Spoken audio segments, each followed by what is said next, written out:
நமத்தியில் ஆந்திராவிலிருந்து ஹோசன்னா ministry உங்களை எல்லாருக்கும் தெரியும். நம்ம ஆரம்ப காலத்திலிருந்தே பல வருஷமாய் பாஸ்டர் ஏசன்னா என்ற தேவ மனிதர் இங்கே வருவாங்க. அவங்களுடைய செய்தி அநேகருக்கு ஆசீர்வாதமாக இருந்தது. அவருடைய பாடல் ரொம்ப ஆசீர்வாதமாக இருந்தது. அவர் என்னுடைய நல்ல நண்பர், எனக்கு ஒரு நல்ல ஆவிக்குரிய சிநேகிதன். நாங்கள் ரெண்டு பேரும் பல நாடுகளுக்கு ஒன்றா ஊழியத்திற்கு சென்றிருக்கிறோம். அவர்களை தேவன் எடுத்து கொண்டார். அவருடைய பிறவி உண்மையாகவே என்னை ரொம்ப பாதித்தது. என்றால் நாங்கள் வருஷத்தில் 2-3 நாடுகளுக்காவது ஒன்றா பிரயாணப்பட்டு ஊழியம் செய்வோம். இங்கே வருவாங்க, நாங்கள் கூடார பண்டிகைக்கு செல்லுவோம். ஒரு நல்ல அன்பு ஐக்கியத்தை தேவன் தந்திருந்தார். ஆனால் அவங்களுடைய தேவன் அவங்களை எடுத்துக்கொண்ட பிறகும் ஹோசன்னா ஊழியத்தில் 5 விதமான தேவ ஊழியர்களை பாஸ்டர் ஏசன்னா அவர்கள் அவங்க அடையாளம் காண்பித்து அவங்க அர்ப்பணித்து ஜெபித்து விட்டு போனார்கள். பாஸ்டர் ஆபிரகாம் அவர்கள், பாஸ்டர் ராஜு அவங்க, pastor John Wesley, pastor Freddy, pastor Ramesh என்று எல்லாருமே ஒவ்வொரு பட்டணத்தில் பெரிய பெரிய சபைகளினுடைய பாஸ்டர்ஸாக இருக்கிறாங்க. குண்டூரில் தான் தலைமை சபை இருக்கிறது. குண்டூரில் பாஸ்டர் ஆபிரகாம் அவங்க இருக்கிறாங்க. அங்கே ஆராதனைக்கு 50,000த்துக்கு அதிகமான மக்கள் வாரந்தோறும் கூடுவார்கள். அது மாத்திரல்ல, விஜயவாடாவில் பிரம்மாண்டமான ஆலய பெரிய சபை. அப்படி ஒவ்வொரு ராஜமுந்திரியில் அப்படி ஒவ்வொரு இடங்களில், அதாவது ஹோசன்னா ஊழியத்தின் மூலம் பாஸ்டர் ஏசன்னா இருக்கும்போதே 1000த்துக்கு அதிகமான சபைகளை உருவாக்கினாங்க. இப்போ 2000த்துக்கு அதிகமான சபைகள் உருவாகி இருக்கிறது. அல்லேலூயா, ஆமென். இந்த ஹோசன்னா ஊழியத்தின் மூலம் உண்டான சபைகள் சென்னையிலேயே நிறைய சபை இருக்கிறது. சிங்கப்பூரில், ஆப்பிரிக்கா நாடுகளில், பல தேசங்களில் இருக்கிறது. அதனால் உலகம் முழுவதிலும் அந்த சபை விரிவடைந்து கொண்டு வருகிறது.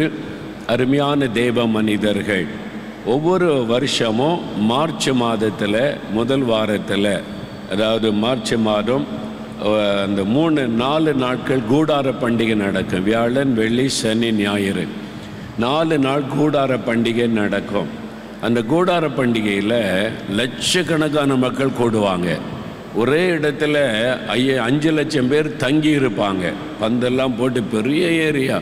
நீங்கள் பார்த்தீங்கன்னா மலைச்சு போயிடுவீங்க. இதெல்லாம் சாதாரணம். அவ்வளோ திரள் கூட்ட மக்கள் ஒவ்வொரு வருஷமும் கூடார பண்டிகைக்கு உலகம் முழுதிருந்த மக்கள் கூடுவாங்க. பகலும் இரவும் கூட்டம் நடைபெறும். நானும் வருஷந்தோறும் போய் அதில் பங்கு பெற்று ஒரு அன்பு ஐக்கியம், அவங்க காண்பிக்கிற அன்பு, அவங்களோட ஐக்கியப்பட்டு ஊழியம் செய்வது ஒரு பெரிய சந்தோஷம். அதனால் தான் நான் கேட்டுக்கொண்டேன், பாஸ்டர் ஏசன்னா இல்லைனாலும் நீங்கள் வரணும்னு கேட்டுக்கொண்டதுனால இந்த நாளில் பாஸ்டர் ஆபிரகாம் அவங்க, பாஸ்டர் ராஜு அவங்களோட ஒரு ஊழியக்காரங்க எல்லாம் வந்திருக்கிறாங்க. எல்லாம் கரந்தட்டி அவங்களுக்கு ஒரு வரவேற்பு கொடுப்போம். ரொம்ப சந்தோஷம் அவங்களுக்கா. அல்லேலூயா. நல்ல தியாகத்தோடு ஊழியம் செய்கிற ஊழியக்காரர்கள். அவங்களுக்கு குடும்பம்லாம் எதுவுமே கிடையாது. 100க்கு 100 தங்களுடைய வாழ்க்கை முழுவதையும் ஆண்டவருக்கு அர்ப்பணித்து ஒரு பிரதிஷ்டையோடு ஊழியம் செய்கிறவர்கள் இவர்கள். நிறைய ஊழியர்களை எழுப்பி இருக்கிறாங்க, ஊழியக்காரிகளை எழுப்பி இருக்கிறாங்க. நல்ல அருமையான ஊழிய ஆந்திராவில் தலைமையிடமாய் கொண்டு எல்லா இடமும் நடக்கிறது. அவர்கள் குழுவாக நம்மத்தில் வந்திருப்பது நமக்கு ஒரு பெரிய சந்தோஷம். இந்த நாளில் அவர்கள் நம்ம மத்தியில் நல்ல ஒரு பாடல் பாடி, எல்லாரும் இந்த பாடல் பாடி, அதன் பிறகு பாஸ்டர் ராஜு அவங்க தேவ செய்தியை நமக்கு கொண்டு வருவாங்க. தெலுங்கில் கொடுக்குற செய்தி தமிழில் மொழிபெயர்க்கப்படும். நம்ம எல்லாரும் அவங்கள அல்லேலூயா சொல்லி வரவேற்கலாம். அல்லேலூயா. Praise the Lord. Hallelujah. Praise the Lord. Hallelujah. Hallelujah. Hallelujah. సత్తమ hallelujah. Hallelujah. యేసుక్రీస్తు వారి యొక్క ప్రశస్త నామములో, యేసుక్రీస్తువిன் ఉన్నత నామத்திலே మీ అందరికీ నిండు మనస్సుతో మా హోసన్నా మినిస్ట్రీస్ తరఫున హృదయపూర్వకమైన వందనాలు తెలియజేస్తున్నాం. உங்கள் யாவருக்கும் எங்கள் ஓசனா மினிஸ்ட்ரி மூலமாக உளப்பூர்வமான ஸ்தோத்திரங்களை, நன்றிகளை தெரிவிக்கிறோம். మీ మధ్యలో రావడం మాకు ఎంతో సంతోషంగా ఉంది. உங்கள் நடுவே நாங்கள் வந்து இருப்பது மிகுந்த சந்தோஷமாக இருக்கு. మాకు ఈ అవకాశం ఇచ్చిన దైవజనులు మోహన్ సి లాజరస్ అయ్యగారు గారికి మేము వందనాలు తెలియజేస్తున్నాం. இந்த வாய்ப்பை கொடுத்த அருமையான மோகன் சி லாசரஸ் ஐயா அவர்களுக்கு எங்களுடைய ஸ்தோத்திரங்களை தெரியப்படுத்துகிறோம்.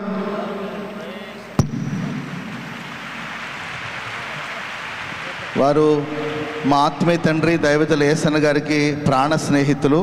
எங்கள் ஆவிக்குரிய தகப்பன் ஏசன் அவர்களுக்கு அவர் உயிர் சிநேகிதர்.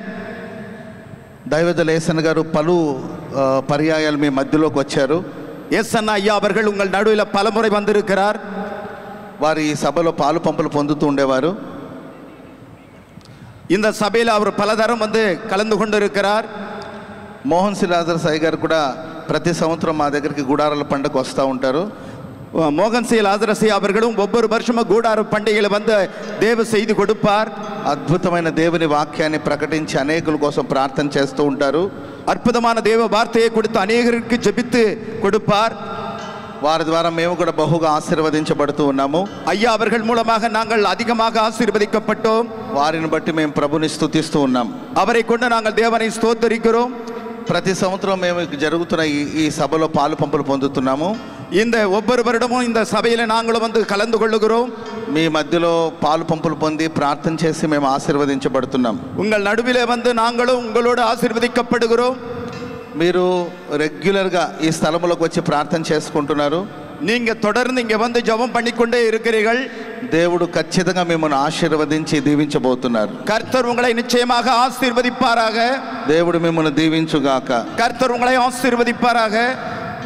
ఈ సభలో పాల్గొన్న మీ అందరి జీవితంలో దేవుడు ఒక అద్భుతం జరిగించునుగాక. இந்த சபையிலே இந்த கூட்டத்திலே கடந்து கொண்ட உங்கள் ஒவ்வொருத்தரையும் ஒரு அற்புதத்தோடு நடத்துவாராக. హల్లెలూయా ஹல்லேலூயா. మంచిది. ఇప్పుడు ఒక పాట పాడబోతున్నాము. இப்பொழுது உங்களுக்கு ஒரு பாடலை பாட போகிறோம். ఆ తర్వాత మాతో వచ్చిన దైవజనులు రాజు పాస్టర్ గారు మీకు దేవుని మాటలు అందించబోతున్నారు. அதன் பிறகு எங்கள் நடுவில் வந்திருக்கிற எங்களோடு வந்திருக்கிற ராஜு பாஸ்டர் அவர்கள் தேவ செய்தி அளிப்பார். ఓ పాట పాడబోతున్నాము. இப்பொழுது ஒரு பாடல் பாடப்படுகிறது. మాతో ఉన్న సహోదరులందరూ కలిసి என்னோடு வந்திருக்கிற சகோதரர்கள் ஒருமித்து యేసు రక్తమే యేసు రక్తమే అనే పాట పాడబోతున్నాము. இயேசு ரத்தமே இயேசு ரத்தமே என்ற பாடலை பாட போகிறார்கள். ఈ పాటను దైవజనులు యేసన్న గారు రాశారు. இந்த பாடல் ஏசன் ஐயா அவர்கள் எழுதினார். ఆ తెలుగు పాటని తమిళ్లో ట్రాన్స్లేట్ చేసి ఇక్కడ పాడడం కూడా జరిగింది. இதே பாடலை தெலுங்கிலிருந்து தமிழ்ல அந்த பாடலை டிரான்ஸ்லேட் பண்ணி பாடி இருக்கிறார் இந்த இடத்துல. ఈ పాట మన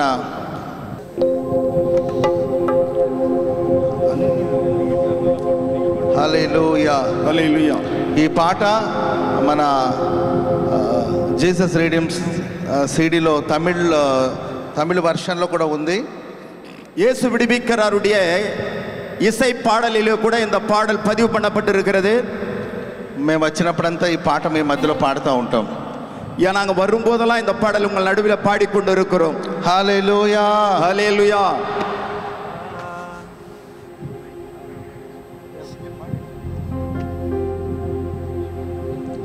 ప్రైజ్ ది లార్డ్.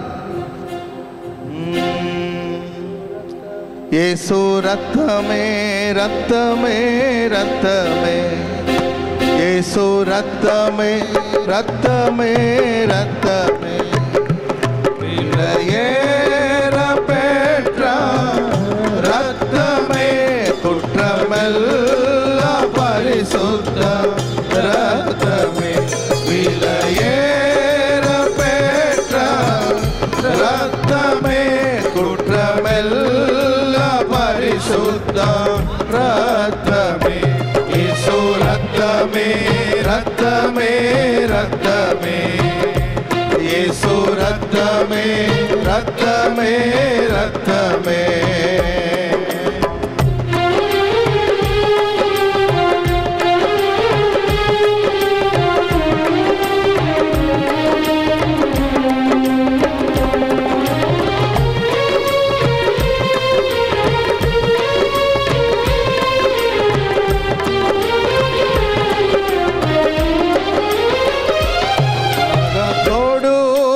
பாவங்கள் கழுவிடும்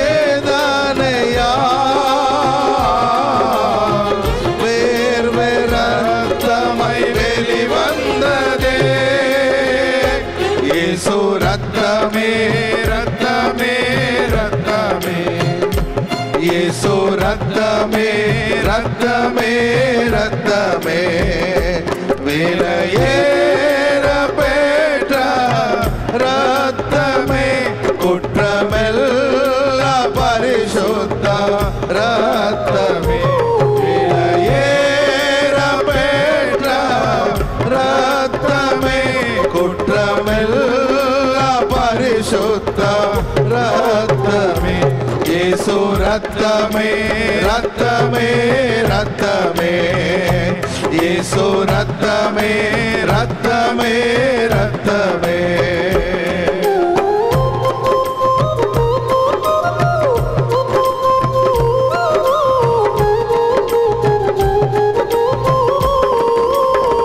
ప్రైజ్ ది లార్డ్.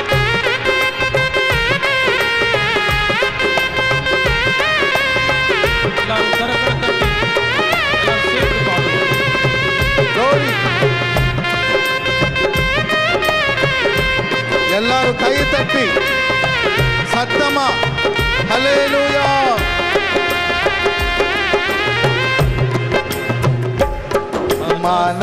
மனசாட்சியை சுத்தி கருத்திடும் நம் இயேசுவின் ரத்தமே மனசாட்சியை சுத்தி கருத்திடும் நம் இயேசுவின் ரத்தமே மனவேதனை நீக்கிடுமே சாபமெல்லாமே போக்கிடுமே மனவேதனை நீக்கிடுமே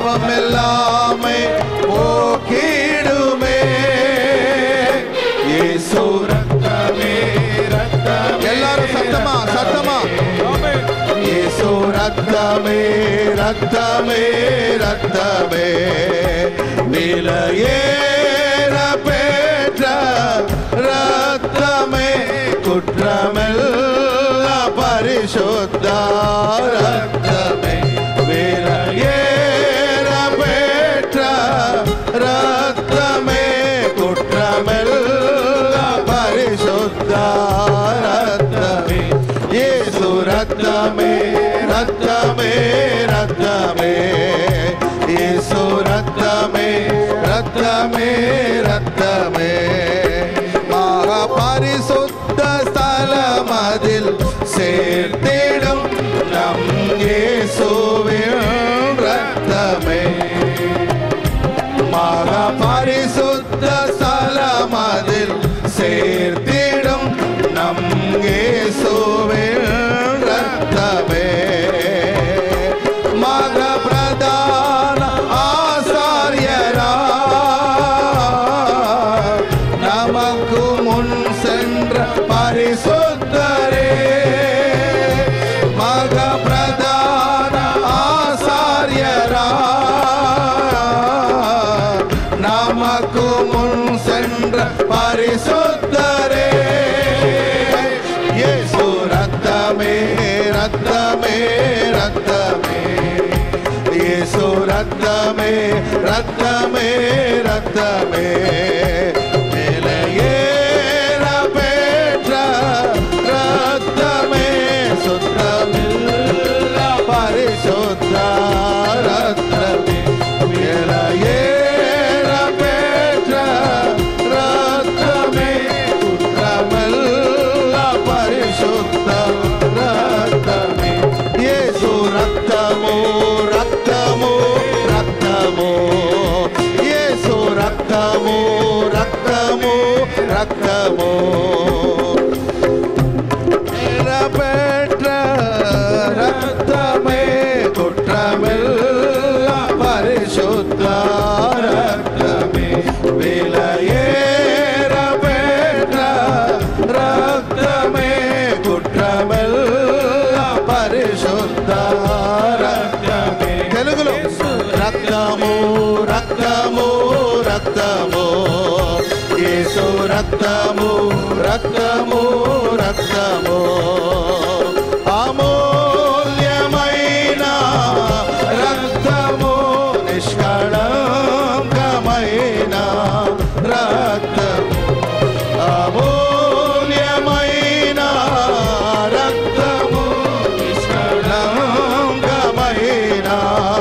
రక్తము అందరూ యేసు రక్తము రక్తము రక్తము యేసు రక్తము రక్తము రక్తము యేసు రక్తము రక్తము రక్తము యేసు రక్తము రక్తము రక్తము యేసు రక్తము రక్తము రక్తము యేసు రక్తము రక్తము రక్తము యేసు రక్తము రక్తము రక్తము యేసు రక్తము రక్తము రక్తము యేసు రక్తము రక్తము రక్తము అమూల్యమైన రక్తము నిష్కళంకమైన రక్తము అమూల్యమైన రక్తము నిష్కళంకమైన రక్తము యేసు రక్తము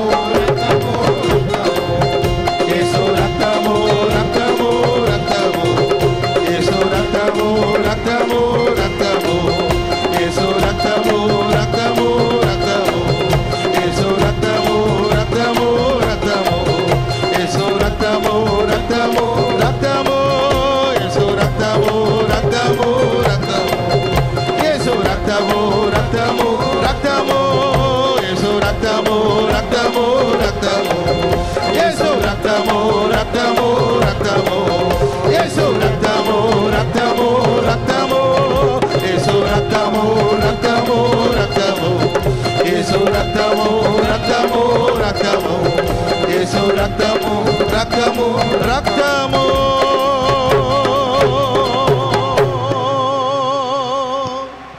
యేసు రక్తము రక్తము రక్తము అమూల్యమైన రక్తము నిష్కళంకమైన రక్తము రక్తము శబరబల కతురాల బరబల కతుర శబబాబాల కతురాల బరబల కతురాల బాబా బాబా శబరబల కతురాల బరబల కతురాల బరబల కతుర హల్లెలూయా హల్లెలూయా హల్లెలూయా అందరూ చప్పట్లు కొడుతూ దేవునికి స్తోత్రాలు చెప్పండి.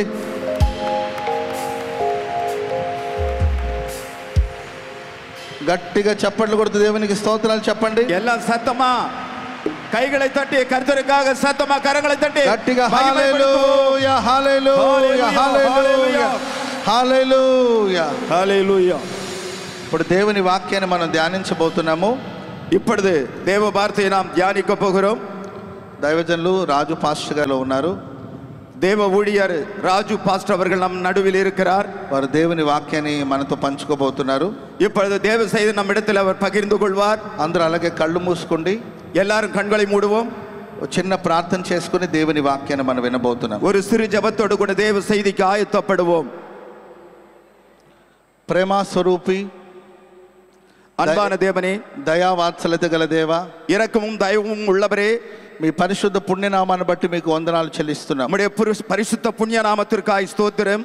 ప్రభువా, ఈ ప్రశస్త వేళ మీ సన్నిధిలో నిలబడే భాగ్యాన్ని మీరు మాకు ఇచ్చినందుకే స్తోత్రం. ஆண்டவரே, இந்த ఉన్నతமான நேரத்தை உங்கள் சமூகத்தில் நிற்க வைத்தீரே ஸ்தோத்திரம். ఈ పరిశుద్ధుల సహవాసాన్ని మీరు మాకు ఇచ్చినందుకే స్తోత్రం.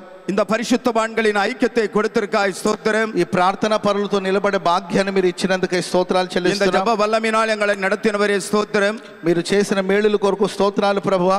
நீர் செய்த நன்மைகளுக்காய் உமக்கு ஸ்தோத்திரம் கர்த்தாவே. దైవజనులు మోహన్ సి లాజరస్ అయ్య గారిని బట్టి మీకు వందనాలు తండ్రి. தேவ ஊழியர் மோகன் லாசரஸ் ஐயா அவர்களுக்காய் ஸ்தோத்திரம். వారు మమ్మల్ని ఎంతగానో ప్రేమిస్తున్న విధానాన్ని బట్టి మీకు వందనాలు ప్రభువా. அவர் எங்களை எவ்வளவு அன்பாய் நேசிக்கிறதற்காய் உமக்கு ஸ்தோத்திரம். వారి ప్రార్థన బట్టి మీకు వందనాలు తండ్రి. அவர் ஜெபங்களுக்காக உமக்கு ஸ்தோத்திரம். ఆ దైవజనులు మీరు ఆశీర్వదించమని వేడుకుంటున్నాం ప్రభువా. அந்த தேவ மனுஷரை நீர் ஆசీర్వదించుம்படி వేడుకుంటున్నాం. రాబోయే కాలంలో ఇంకను ప్రపంచ వ్యాప్తంగా మహిమపరిచి వాడుకోబోతున్నందుకే స్తోత్రం తండ్రి. வரப்போகிற நாட்களே உலகமெங்கும் தாசனை நீர் வல்லமையாய் பயன்படுத்த போகிறதற்காய் ஸ்தோத்திரம். మీ సేవకుని పక్షాన మీరు నిలిచి ఉన్నందుకే స్తోత్రం తండ్రి. உன் ஊழியக்காரன் பட்சத்தில் நீர் இருப்பதற்காய் கர்த்தாவே உமக்கு ஸ்தோத்திரம். ఈ పరిచర్యను ఇంకను నానాటికి మీరు వృద్ధి పొందించబోతున్నందుకే స్తోత్రాలు చెల్లిస్తున్నాం. இந்த ஊழியத்தை இன்னும் மேலும் மேலும் வளரச் செய்வதற்கு செய்கிறதற்காய் ஸ்தோத்திரம். కృపతోను మీ దీవెనతోను ఈ పరిచయం నింపమని వేడుకుంటున్నాం ప్రభువా. கிருபையினாலும் ఆశీర్వాదத்தினாலும் இந்த ஊழியத்தை நிரப்புவீராக. తండ్రి ఈ సమయంలో నీ వాక్యం కోసం నీ ప్రజలందరూ ఎదురు చూస్తూ ఉండగా இந்த நேரத்தில் உம்முடைய வார்த்தைகளுக்காக ஜனங்கள் எதிர்பார்த்து கொண்டிருக்கையிலே మీ సేవకులు ప్రభువా నీ మాటలు ప్రకటించడానికి సిద్ధముగా ఉండగా உம்முடைய வார்த்தையை தேவ மனுஷன் சொல்ல ஆயத்தமாய் இருக்கையில் ప్రకటించబడుతున్న నీ మాటలు ప్రభువా ప్రజలకు దీవెనకరంగా మార్చమని వేడుకుంటున్నాం. சொல்லப்படுகிற தேவ வார்த்தைகள் வந்திருக்கிற ஜனங்களுக்கு பிரயோஜனமாய் இருப்பதாக. నీ మాటలు ప్రభువా ఒక్కొక్కరి జీవితంలో నూరంతలుగా ఫలించినట్లుగా సహాయం చేయమని వేడుకుంటున్నాం. உம்முடைய வார்த்தை 100 மடங்கு ஒவ்வொருத்தரும் பலன் கொடுக்கும்படியாய் கிரியை செய்வீராக. నీ వాక్యమే జీవము గనుక உன் வார்த்தையை ஜீவனுள்ளதாய் இருக்கிறபடியால் ప్రతి వారిని మీరు జీవింప చేయమని వేడుకుంటున్నాం ప్రభువా. ஒவ்வொருவரையும் உம்முடைய வார்த்தையிலே ஜீவனுள்ளவர்களாய் ஆக்குவீராக. వాక్యం ప్రకటించబడుతుండగానే నీ ఆత్మ కుమ్మరించబడాలి ప్రభు. வார்த்தை சொல்லும்போது நம்முடைய ஆவியின் வல்லமை நிரப்பப்படுவதாக. ఒక్కొక్కరి జీవితంలో అద్భుతాలు జరగాలి ప్రభువా. ஒவ்வொருவருடைய வாழ்க்கையில் அற்புதம் நடக்க வேண்டும் கர்த்தாவே. ఆశ్చర్యమైన కార్యాలు జరగాలి తండ్రి. ஆச்சரியமான கிரியைகள் நடக்க வேண்டும் பிதாவே. ఆ దిశగా కార్యాలు చేయమని కోరుకుంటూ இவனமாக கிரியைகள் செய்யும்படி வேண்டிக் கொள்ளுகிறோம். మీ సేవకులు మీ చేతుల్లో సమర్పిస్తూ உம்முடைய ஊழியர்களை உமது கரத்துக்கு ஒப்புக் கொடுத்து యేసు నామమున ప్రార్థన చేసి అడిగి వేడుకుంటున్నాం తండ్రి. இயேசுவின் நாமத்தில் வேண்டிக் கொள்ளுகிறோம் எங்கள் பிதாవే. ఆమేన్ ఆమేన్ ఆమేన్ ఆమేన్. దైవజనులు రాజు పాస్టర్ గారిని చప్పట్లు కొడుతూ మనం ఆహ్వానిస్తాం.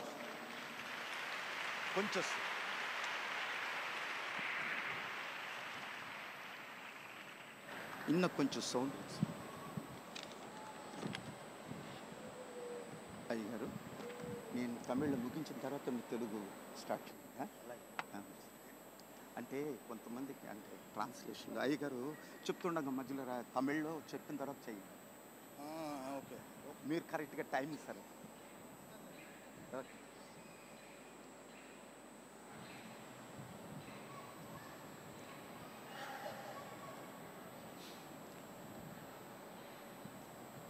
మన ప్రభు అయిన యేసుక్రీస్తు నామములో మీ అందరికీ ప్రేమపూర్వకమైన వందనాలండి. అందరికీ వందనాలు. நம் ஆண்டவர் இயேசு கிறிஸ்துவின் நாமத்தில் உங்கள் யாவருக்கும் என்னுடைய அன்பின் சோத்திரங்களை தெரியப்படுத்துகிறேன். తొలిసారిగా మీ మధ్యకు రావటానికి ప్రభు సహాయం చేశారు. முதல் முறையிலாக உங்கள் நடுவில் வரும்படி கர்த்தர் கிருபை செய்தார். ఈ ప్రార్థనల ద్వారా మేము హోసన్నా మినిస్ట్రీ ఆశీర్వదించబడుతుందని మేము నమ్ముచూ ఉన్నాము. இந்த உங்கள் மத்தியில் வந்து தேவை செய்து கொடுக்கிறதற்காக தேவன் நாங்களும் எங்கள் ஊழியங்களும் ஆசீர்வதிக்கப்படுவதாக. మోహన్ సి లాజరస్ అయ్య గారిని బట్టి మరొకసారి ప్రేమపూర్వకమైన వందనాలు తెలియజేస్తూ ఉన్నాను. மோகன் சி லாசரஸ் அவர்களுக்காக மறுபடியும் என்னுடைய மனப்பூர்வமான சோத்திரங்களை தெரியப்படுத்துகிறேன். ఏసన్న గారు, మోహన్ గారు, எஸ் அண்ணா அவர்களும் மோகன் ஐயா அவர்களும் దావీదు, యోనాతాను ఒకరి హృదయంతో కలిసిపోయినట్లుగా ఉండేవారు. தாவீதும் யோனாத்தானும் எப்படி ஒருவர் இருதயத்தை ஒருவர் பகிர்ந்து கொண்டார்கள் அப்படி பகிர்ந்து கொண்ட சிநேகிதர்கள். ఏసన్న గారు లేకపోయినప్పటికీ ప్రతి సంవత్సరం గుడారాల పండుగకు వారు వస్తూ మమ్మల్ని ఎంతో ప్రోత్సాహపరుస్తూ ఉన్నారు. எஸ் அண்ணா அவர்கள் இல்லாவிட்டாலும் ஒவ்வொரு கூடார பண்டிகையிலும் வந்து எங்களை உற்சாகப்படுத்தி எங்களை பலப்படுத்தி வருகிறார். ఆ గుడారాల పండుగలో పాల్గొన్నప్పుడు ప్రార్థన చేయటమే కాకుండా ప్రతినిత్యము మా కొరకు మినిస్ట్రీస్ కొరకు ప్రార్థన చేసే గొప్ప దైవజనులు. அது மாத்திரமல்ல, தொடர்ந்து எங்கள் ஊழியங்களுக்காக எங்கள் வளர்ச்சிக்காக தொடர்ந்து ஜெபிக்கிற ஒரு தேவ மனிதர். ఈ రోజున హోసన్నా మినిస్ట్రీస్ అనేక విధాలుగా ఆశీర్వదించబడు అభివృద్ధి పొందటానికి దైవజనులు ప్రార్థన ఎంతో అవసరమై ఉన్నది. இப்பொழுதும் கூட ஹோசன்னா மினிஸ்ட்ரி இவ்வளவு வளர்ச்சியும் இவ்வளவு பலன் கொடுக்கிறது என்றால் ஐயாவுடைய தொடர்ந்து அவர்கள் எங்களுக்காய் செய்கிற ஜபத்தினால். మరి చాలా రోజుల నుండి ఇక్కడ జరుగుతున్న ప్రార్థనల గురించి, పరిచయాల గురించి నేను వింటూ ఉన్నాను. ஒவ்வொரு வருடமும் ஒவ்வொரு மாதங்களும் இங்கே நடக்கிற ஒவ்வொரு ஊழியத்தை குறித்து நான் கேள்விப்படுகிறேன், பார்க்கிறேன். మరి ఈ సంవత్సరం ఈ ప్రార్థనలో పాల్గొని అనేక ఆశీర్వాదాలు పొందాలని నేను కూడా పాలు పొందటానికి కృప చూపించారు దేవుడు.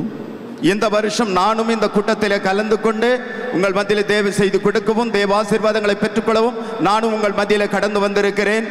అనేక రాష్ట్రాల నుండి దేశవ్యాప్తంగా ఉన్నటువంటి మీరంతా ఈ చోట ఈ విధంగా ప్రార్థనలో పాల్గొనటానికి ప్రభు సహాయం చేశారు.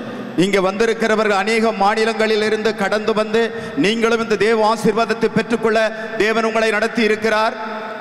ఈ ప్రార్థనల ద్వారా నా దేవుడు మీ ఒక్కొక్కరిని అన్ని విధములుగా ఆశీర్వదించునుగాక. இந்த ஜபத்தின் மூலமாக வந்திருக்கிற உங்களை ஒவ்வொருத்தரையும் அவரவர்களின் தேவைகளின்படி கர்த்தர் பேராய் ஆசீர்வதிப்பாராக. ఈ స్థలములో చేసే ప్రార్థన మీద దేవుడు తన మనస్సును దృష్టిని నిలిపి ఉన్నారు. தேவனாகிய கர்த்தர் இந்த ஸ்தலத்தில் செய்யப்படும் ஜபங்களுக்கு தன் கண்களை திறந்தவைகளாகவும் தன் இருதயத்தை திறந்தும் வைத்திருக்கிறார். మనందరి ప్రార్థనలు బట్టి దేవుడు మన దేశానికి గొప్ప ఆశీర్వాదాన్ని కలగజేయబోతున్నారు. நாம் எல்லோருடைய ஜபத்தினாலே தேவனாகிய கர்த்தர் இந்திய தேசத்துக்கு இந்த தேசத்திற்கு நன்மையை கட்டளையிட போகிறார். మరొకసారి సంతోషంగా ఉన్న వారందరూ మీ రెండు చేతులు అలా ఊపుతూ హల్లెలూయా అని చెప్పండి. இங்க வந்திருக்கிற எல்லாரும் ஆமென் எப்படியே சந்தோஷமாக இப்படியே தேவன் இந்தியாவை ஆசீர்வதிப்பார் என்று உங்கள் இரண்டு கரங்களையும் அசைத்து தேவனுக்கு ஸ்தோத்திரம் பண்ணுங்க.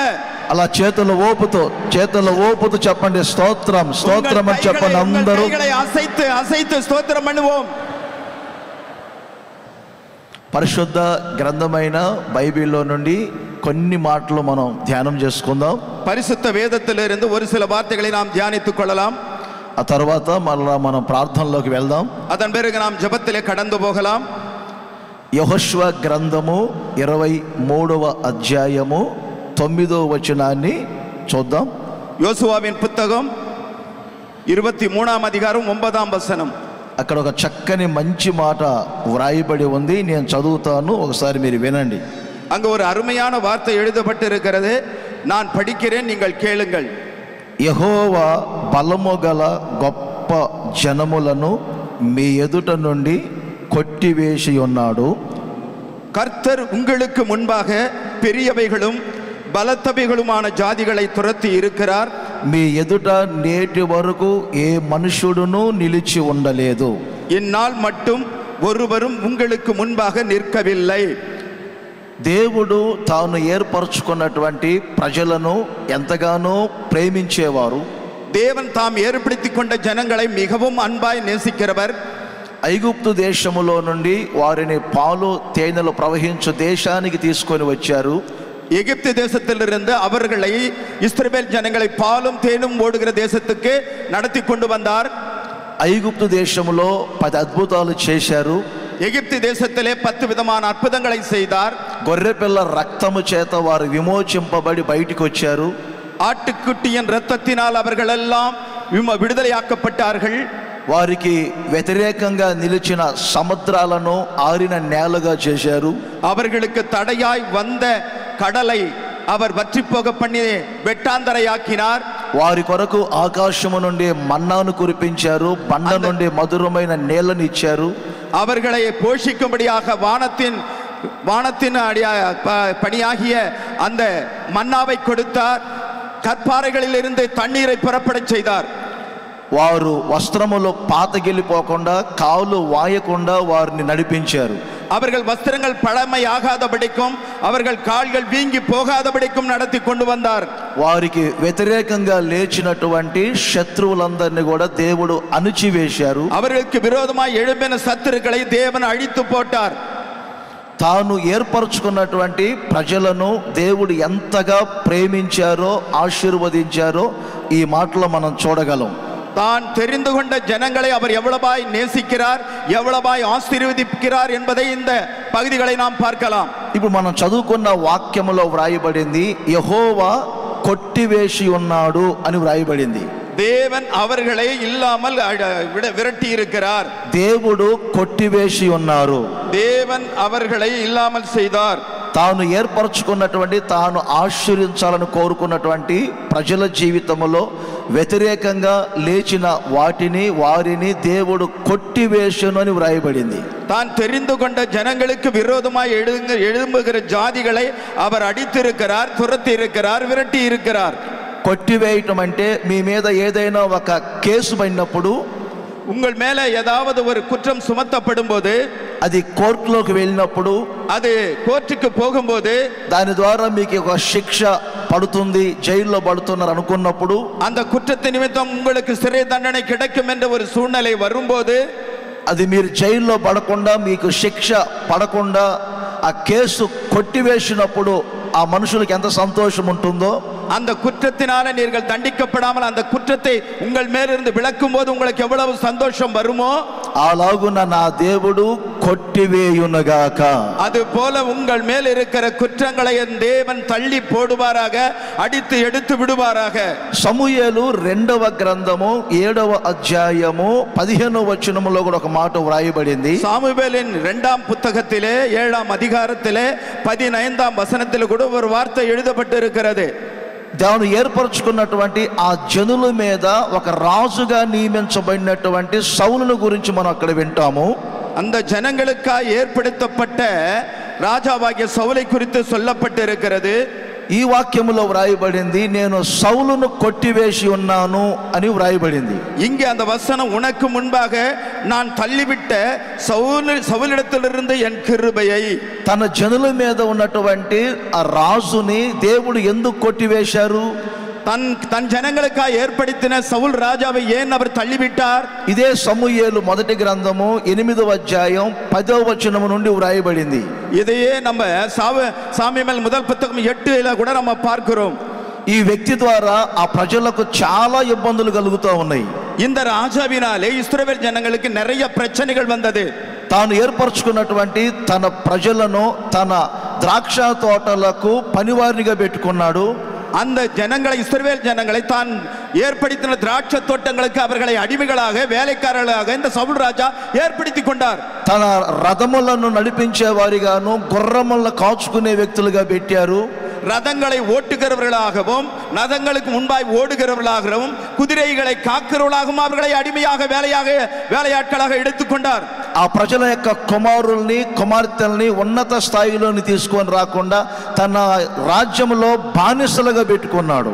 அந்த இஸ்ரவேல் ஜனங்களுடைய பிள்ளைகளையும் மகன்களையும் அவர் நல்ல ஒரு உயர்ந்த நிலைக்கு கொண்டு போகாமல் அவர்களை அடிமையாக ஏற்படுத்தி கொண்டார். అందుకే తాను ఏర్పరచుకున్నటువంటి తన ప్రజల బాధపడటం దేవుడు చూస్తూ ఉండడు. தன் ஜனங்களை இவ்வளவு கஷ்டத்துக்குள்ளாக்கி கொண்டிருப்பதை பார்த்து தேவன் சும்மா இருக்க மாட்டார்.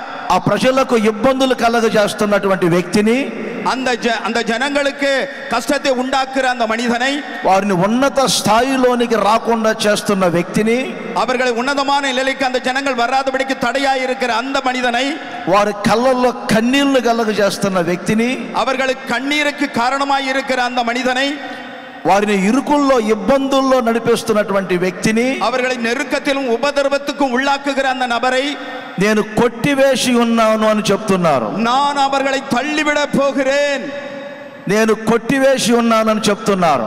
நான் தள்ளிவிட போகிறேன் என்று சொல்லுகிறார். ఇప్పుడు నేను చెప్పిన ఈ భాగాన్ని ముందు పెట్టుకొని మన జీవితంలో ఆలోచన చేద్దాం.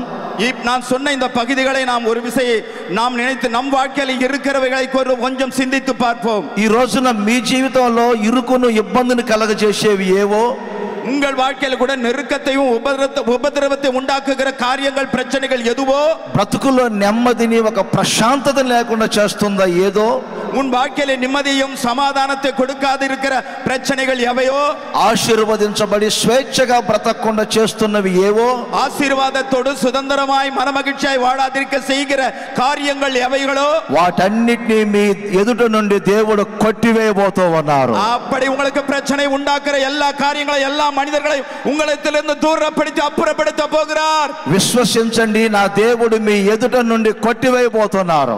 விசுவாசியுங்கள், உங்களுக்கு விரோதமாய் இருக்கிறவர்களை தேவன் இன்றைக்கு விலக்கி போட போகிறார்.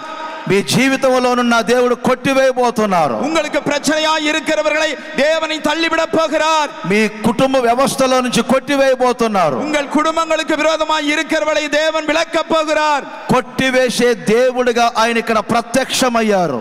உங்களுக்கு பிரச்சனைகளை கொடுக்கிற மனிதர்களை தள்ளிவிடுகிற தேவனாய் உங்கள் நடுவில் அவர் பிரசன்னமாய் இருக்கிறார். కొట్టివేసే దేవుడిగా మన మధ్యలో ఆయన సంచరిస్తూ ఉన్నారు. நமக்காக சகலத்தையும் எதிர்த்து வருகிற ஜனங்களை தள்ளிவிடுகிற தேவனாய் நம்ம மத்தியிலே இருக்கிறார். విశ్వసించండి, ఈ సభలలో ఈ ప్రార్థనలో దేవుడు అద్భుతాలు చేయబోతున్నారు. நீங்க விசுவாசிங்க, இந்த சபை கூட்டத்திலே, இந்த ஜெப கூட்டங்களிலே अनेक அற்புதங்களை தேவன் செய்ய போகிறார். ఏది మీకు వ్యతిరేకంగా నిలబడి ఉందో, உங்களுக்கு விரோதமா எது எழுந்திருக்கிறதோ, ఏది మీకు సమస్యగా మారిందో, எது உங்களுக்கு பிரச்சனையாய் மாறிக்கொண்டிருக்கிறதோ, ఏది మీ జీవితంలో ఒక సమాధానాన్ని అనుభవించకుండా చేస్తుందో, ஏது உன் வாழ்க்கையில் ஒரு சமாதானமாய் வாழக்கூடாதபடிக்கு இருக்கிறதோ, వాటన్నిటిని నా దేవుడు కొట్టివేయునుగాక. அவைகளை எல்லாம் தேவன் தள்ளி போடுவாராக. విశ్వసించిన వారందరూ చేతుల పైకెత్తి ఒకసారి గట్టిగా హల్లెలూయా చెప్పండి. வார்த்தைகளை விசுவாசிக்கிறவர் கரங்களை தட்டி தேவனை நாம் மகிமைப்படுத்துவோமா? అందరూ చెప్పండి, యేసయ్య కొట్టివేసే దేవుడు. எல்லாரும் சொல்லுவோம், தேவன் எனக்கு விரோதமாய் வந்தவர்களை விலக்கி போடுகிறார். అందరూ చెప్పండి, యేసయ్య కొట్టివేసే దేవుడు. எல்லாரும் சொல்லுவோம், எனக்காக எல்லாரையும் விலக்கி போடுகிற தேவன், కొట్టివేసే దేవుడు, தள்ளி போடுகிற தேவன். ఒక కేసు కొట్టివేయబడినప్పుడు ఎంత సంతోషంగా ఉంటుందో, ஒரு வழக்கு உன் மேல இருக்கிறதை எப்படி தள்ளுபடி செய்யும் போது అంత సంతోషంగా చెప్పండి ఇప్పుడు యేసయ్య కొట్టివేసే దేవుడని. இப்ப சந்தோஷமா சொல்லுங்க, இயேசு ஆண்டவர் எனக்கு விரோதமானவர்களை தள்ளி போடுகிறார், விலக்கி போடுகிறார். ప్రక్కనలో చెప్పండి అందరూ, యేసయ్య కొట్టివేసే దేవుడు అని చెప్పండి. பக்கத்துல இருக்கிறவர்களை பார்த்து சொல்லுங்க, இயேசு கிறிஸ்து எனக்கு விரோதமானவர்களை விலக்கி போடுகிறார் என்று. గట్టిగా శబ్దం రావాలి, మీ నోళ్ళలో శబ్దం రావాలి. பக்கத்துல இருக்கிறவர்களுக்கு சத்தமா சொல்லணும். సంతోషంగా చెప్పండి, యేసయ్య కొట్టివేసే దేవుడు. సంతోషமாய் சொல்லுவீர்களாக. అందరు ఇప్పుడు ఒకసారి చప్పట్లు కొట్టి దేవుణ్ణి సంతోషపరుద్దాం. எல்லா கரங்களை தட்டி தேவனை மகிமைப்படுத்துவோம், தேவனை சந்தோஷப்படுத்துவோம், கர்த்தரை மகிமைப்படுத்துவோம். పరిశుద్ధ గ్రంథమైన బైబిల్లో నుండి కొన్ని మాటలు మనం గమనించుదాం. పరిశుద్ధ వేదத்திலிருந்து ஒரு சில வார்த்தைகளை நாம் கவனிப்போம். దేవుడు ఈ రోజున మనిషి జీవితంలో వ్యతిరేకంగా మనిషిని బాధింపచేసే వాటిని ఎలా కొట్టివేస్తారో వాటిలో కొంచెం మనం తెలుసుకుందాం. வேதத்திலே தேவ மனிதர்களுக்கு எதிராய் வருகிறவர்களை தேவன் எப்படி விலக்கி போட்டார் என்பதை ஒரு சில வார்த்தைகளை பார்க்கலாம். ఇర్మియా గ్రంథము 31వ అధ్యాయము 13వ వచనాన్ని గమనించండి. యెరెమియా 31:13. అక్కడ చక్కని మాట ఒకటి రాయబడింది. அங்க ஒரு அருமையான வார்த்தை எழுதப்பட்டு இருக்கிறது. మీ విచారములన్నిటినీ నేను కొట్టివేసి మీకు నేను ఆనందమును కలగజేస్తాను అని చెప్పారు. చెప్పండి. మీ విచారములన్నిటినీ కొట్టివేసి నేను మీకు ఆనందాన్ని కలగజేస్తానని చెప్పారు. உங்கள் கவலைகளை எல்லாம் தள்ளி உனக்கு நான் ஆனந்த சந்தோஷத்தை உண்டாக்க போகிறேன். మన ప్రభు అయిన యేసుక్రీస్తు ఎవరో తెలుసా? நம்ம ஆண்டவர் இயேசு கிறிஸ்து யார் தெரியுமா? మీ వ్యక్తిగత జీవితంలో, உன் தனிப்பட்ட வாழ்க்கையிலே, మీ కుటుంబ వ్యవస్థలో, உன் குடும்ப வாழ்க்கையிலே, మీ జీవితంలో ఉన్నటువంటి విచారములన్నిటిని కొట్టివేయునుగాక. உன்னிடத்தில், உன் குடும்பத்தில், உன்னிடத்தில் இருக்கிற எல்லா கவலைகளையும் கர்த்தர் விலக்கி போடுவாராக. విచారము అంటే ఈ లోక చింతలు అని అర్థం. கஷ்டங்கள் என்பதென்றால் உலகத்தின்குரிய கவலைகளை ஆண்டவர் விலக்கி போடுகிறார். ప్రతి మనిషిని ఈ రోజున మనం చూసినప్పుడు ఏదో ఒక విచారముతో, లోక చింతతోనే ఉన్నారు. இன்னைக்கு ஒவ்வொரு மனிதனையும் பார்க்கும்போது ஒவ்வொருத்தரும் ஏதோ ஒரு கவலையோடு தான் காணப்படுகிறார்கள். యేసుక్రీస్తు సశరీరిగా సంచరించే రోజుల్లో కూడా, இயேசு கிறிஸ்து சரீரதாரியாய் இந்த உலகத்தில் சந்தரித்த நாட்களிலே కొండ మీద చేసినటువంటి ఆ ధన్యతల ప్రసంగంలో, அந்த மலை பிரசங்கத்தினுடைய பாக்கியமான வார்த்தைகளிலே యేసుక్రీస్తు దగ్గరకు అనేక జన సమూహం వచ్చారు. అనేక జన సమూహங்கள் அவரிடத்தில் வந்தார்கள். వాళ్ళు రకరకాల చింతలతో ఉన్నారు. அங்க ஆண்டவர் இயேசுவினிடத்தில் வந்த ஜனங்கள் அநேக விதமான கவலைகளோடு, கண்ணீரோடு வந்திருந்தார்கள். ఈ లోకములో వారు జీవించే జీవితంలో వారి కలిగే చింతలు, இந்த உலக வாழ்க்கையில் அவர்கள் வாழ்ந்து கொண்டிருக்கிற கவலைகளினாலே இயேசுவினிடத்தில் வந்தார்கள். కొందరేమో ఏమి ధరించుకోవాలని వస్త్రముల గురించి విచారపడుతున్నారు. கொஞ்சம் பேர் நான் என்னத்தை உடுத்துவேன் என்ற கவலையோடு வந்தார்கள். ఏమి భుజించాలి అని ఆహారమున గురించి చింతిస్తున్నారు. கொஞ்சம் பேர் நான் என்னத்தை புதிப்பேன் என்ற ஆகாரத்தை குறித்த கவலையோடு வந்தார்கள். ఈ చింత లేక ఈ విచారము అనేది మనిషిని ప్రతి దినము క్షీణింపజేస్తుంది. இந்த கவலையானது ஒவ்வொரு நாளும் மனிதனை மிகவுமே கவலைப்படுத்துகிறது, கஷ்டப்படுத்துகிறது. బోతద్దం పెట్టి ఈ రోజున బోతలమంతా వెతికినా చింతలు లేని వారు ఎవరు కనపడలేదు. பூத கண்ணாடி வைத்து உலகமெங்கிலும் ஒவ்வொரு மனிதனை பார்த்தால் கஷ்டமில்லாத மனிதன் ஒருவனும் இல்லை. ఈ చింత లేక ఈ విచారం అనేది మనిషిని ప్రతి క్షణం క్షీణింపజేస్తుంది. இந்த கவலையும் கஷ்டமும் ஒவ்வொரு மனிதனையும் அது கவலை కష్టపడితి కొண்டிருக்கிறது. కొన్నిసార్లు మారని భర్తను బట్టి భార్య జీవితంలో విచారం, ஒரு சில குடும்பங்களிலே மனம் திரும்பாத கணவனின் నిమిత్తం மனைவிக்கு ஒரு கவலை కన్నీర్. ఇంక కొన్ని పర్యాయాలు సహకరించని భార్యను బట్టి భర్తకు విచారం. ஒரு சில குடும்பங்களிலே ஒத்துழைக்காத மனைவி நிமித்தம் கணவனுக்கு கவலை. వివాహమై సంతానము లేని చింత మరికొంతమందికి. కళ్యాణమాగిயும் குழந்தை இல்லை என்கிற ஒரு கவலை ஒரு சில குடும்பங்களிலே. పుట్టిన బిడ్డలు సహకరించట్లేదు అని చింతలు మరికొంతమందికి. இன்னும் பிறந்த பிள்ளைகள் பிரயோஜனமா இல்லை, தங்களுக்கு ஏற்றபடி இல்லை என்கிற கவலை. ఈ రోజున మీ జీవితంలో ఏ విచారముతో బాధించబడుతున్నారు? எப்படிப்பட்ட கவலைகளிலே யாரெல்லாம் இப்படி கஷ்டப்பட்டு கொண்டிருக்கிறீர்கள்?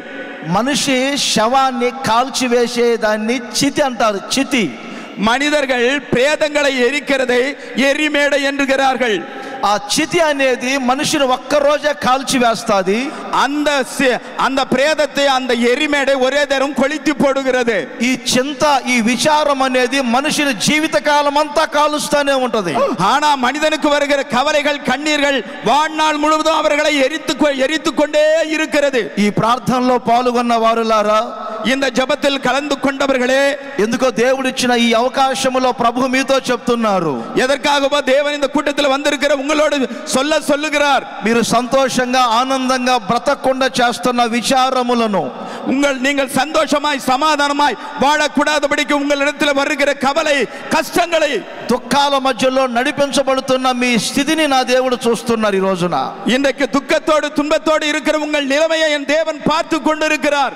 ఈ విచారం అనేది మనిషి జీవితాన్ని ఎలా కృంగ చేస్తాదో సామెతల గ్రంథము 12వ అధ్యాయం 25వ వచనాన్ని చూడండి.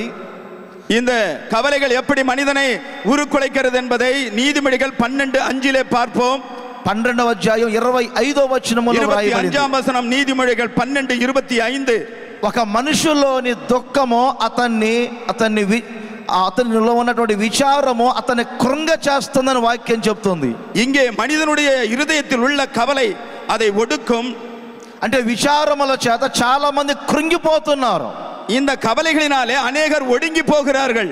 గౌరవప్రదముగా తలపైకెత్తుకొని బ్రతకలేకపోతున్నారు. கௌரவமா தலை நிமிர்ந்து வாழக்கூடியாதபடிக்கு அந்த கவலைகள். జీవితంలో ఎన్నో పోరాటాలు, ఎన్నో విచారముల చేత మనిషి కృంగిపోతున్నాడు. வாழ்க்கையில எத்தனையோ போராட்டங்கள், எத்தனையோ கவலைகள், நெருக்கங்களினாலே மனிதன் தலை கவிழ்ந்து கொண்டிருக்கிறான். 31వ కీర్తన 9వ వచనములో వ్రాయబడింది. 31వ సంగీతం 9వ వచనத்தில் எழுதப்பட்டிருக்கிறது. విచారము చేత ఒక వ్యక్తి దేహమంతా క్షీణించిపోతుంది. கவலையினால ஒவ்வொரு மனிதனுடைய சரீரமும் ஒடுக்கப்படுகிறது. గమనించండి, మొదట మనం చదువుకున్న విచారము చేత కొందరు కృంగిపోతున్నారు. முதல் வசனத்தை பார்த்தோம். கவலையினால் ஒரு சிலர் ஒடுங்கி போகிறார்கள். విచారము చేత దేహము క్షీణించిపోతుంది. அதே கவலையோடு ஒரு சிலருடைய சரீரங்கள் மிக ஆத்துமா வியாகுலப்படுகிறது. ఇదే కీర్తనకారుడు అంటాడు 6వ కీర్తన 7వ వచనములో, ఇదే సంగీతத்திலே 6వ సంగీతం 7వ వచనத்திலே, విచారము చేత నా కన్నులు గుంటలు పడిపోతున్నాయి అంటాడు. எனக்கு வந்த கவலையினால என் கண்கள் குழி விழுந்ததாய் இருக்கிறது. ఒకసారి మీరు ఆలోచన చేయండి. ஒருசாரி நீங்க கொஞ்சம் யோசித்து பாருங்கள். విచారము చేత కృంగిపోయారా? துயரத்தினால் நீங்கள் విచారముల చేత ఒకవేళ మీ దేహమంతా క్షీణించిపోతుందా? துயரத்தினாலே உங்கள் சரீரங்கள் அழிந்திருக்கிறதா? విచారముల చేత మీ కన్నులన్నీ కూడా గుంటలు పడిపోయి క్షీణించిపోతున్నాయా? துயரத்தினாலே உங்கள் கண்கள் குழி விழுந்த நிலைமையிலே இருக்கிறீர்களா? ఎన్నో విచారములు, எத்தனையோ துயரங்கள், துன்பங்கள். మరోసారి చెప్తాను, ఎన్నో విచారములు. மறுபடியும் சொல்லுவோம், எவ்வளவோ துயரங்கள், துன்பங்கள். విచారాలు లేని వాళ్ళు ఎవరండి ఈ రోజున? இது போல துன்பமும் கஷ்டம் இல்லாதவங்க யாரானா இருக்கீங்களா? మరి ఆ విచారాల్లో నుంచి బయటపడేసేది ఎవరు? இந்த துன்பத்திலே துயரத்தில் நம்மை வெளியே கொண்டு வருகிறவர் யார்? రోగాల గురించి విచారపడుతున్నారా? వ్యాధిகளை குறித்து துயரப்படுகிறீர்களா? మోయబడిన గర్భముల చేత విచారణలో ఉన్నారా? అడైக்கப்பட்ட గర్భத்தின் నిమిత్తం துயரமாய் இருக்கிறீர்களா? పిల్లలు సహకరించట్లేదని విచారణలో ఉన్నారా? பிள்ளைகள் பிரயோஜனமாய் இல்லை என்ற ஒரு துயரத்திலே இருக்கிறீர்களா? నా ప్రభువైన యేసుక్రీస్తు ఈ రోజున ఒక అద్భుతం చేయబోతున్నారు. என் ஆண்டவர் இயேசு இன்றைக்கு இப்படி துயரப்படுகிறவர்களுக்கு ஒரு அற்புதத்தை செய்ய போகிறார். మీ విచారములన్నిటిని ఆయన కొట్టివేయునగాక. உங்கள் துயரங்களை, துன்பங்கள் யாவற்றையும் ஆண்டவர் விலக்கி போடுவாராக. యేసయ్య కొట్టివేయునగాక. இயேசு கிறிஸ்து ஆண்டவர் அந்த எல்லாவற்றையும் விலக்கி போடுவாராக.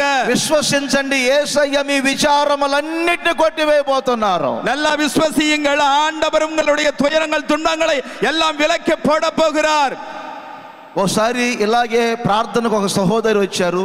இப்படியாக இதே போல ஒரு ஜெபத்தில் ஒரு சகோதரி வந்தார்கள்.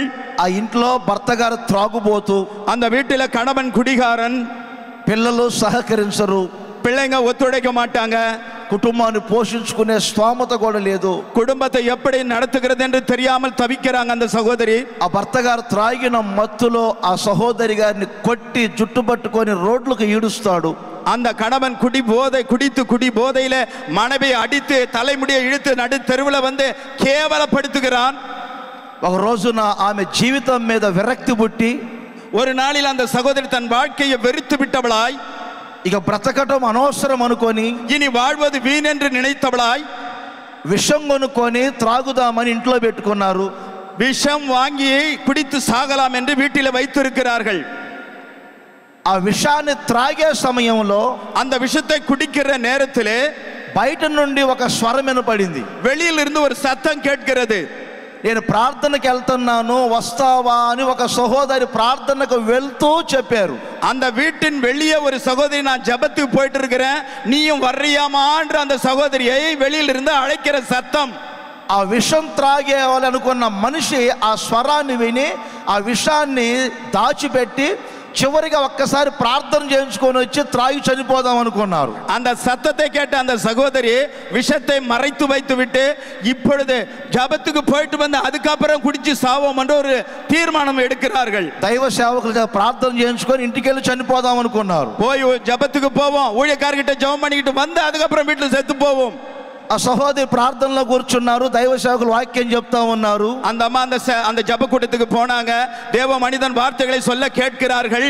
ఆ రోజు వాక్యం సూటిగా దేవుడు ఆమెను దర్శిస్తా ఉన్నారు. அன்றைக்கு தேவ வார்த்தை நேர அந்த அம்மாவுக்காகவே தேவன் பேசுகிற வார்த்தைகள். ఆ రోజు దైవజనుడు చెప్పే వాక్యం ఏంటంటే, దేవుడి జ్ఞాపకం చేసుకుంటారు, దేవుని జ్ఞాపకాల్లో ఉండాలి అని వాక్యం చెప్తా ఉన్నారు. தேவனை எல்லாரும் நினைக்க வேண்டும், தேவனுடைய நினைவுகளிலே நீங்கள் இருக்கிறீர்கள் என்ற வார்த்தை வருகிறது. హన్నాను జ్ఞాపకం చేసుకున్నారు, அதனால தான் அவர் அன்னாளை நினைத்து கொண்டார். హిజ్కియాని జ్ఞాపకం చేసుకున్నారు, எசேக்கியாவை நினைத்தருளினார்.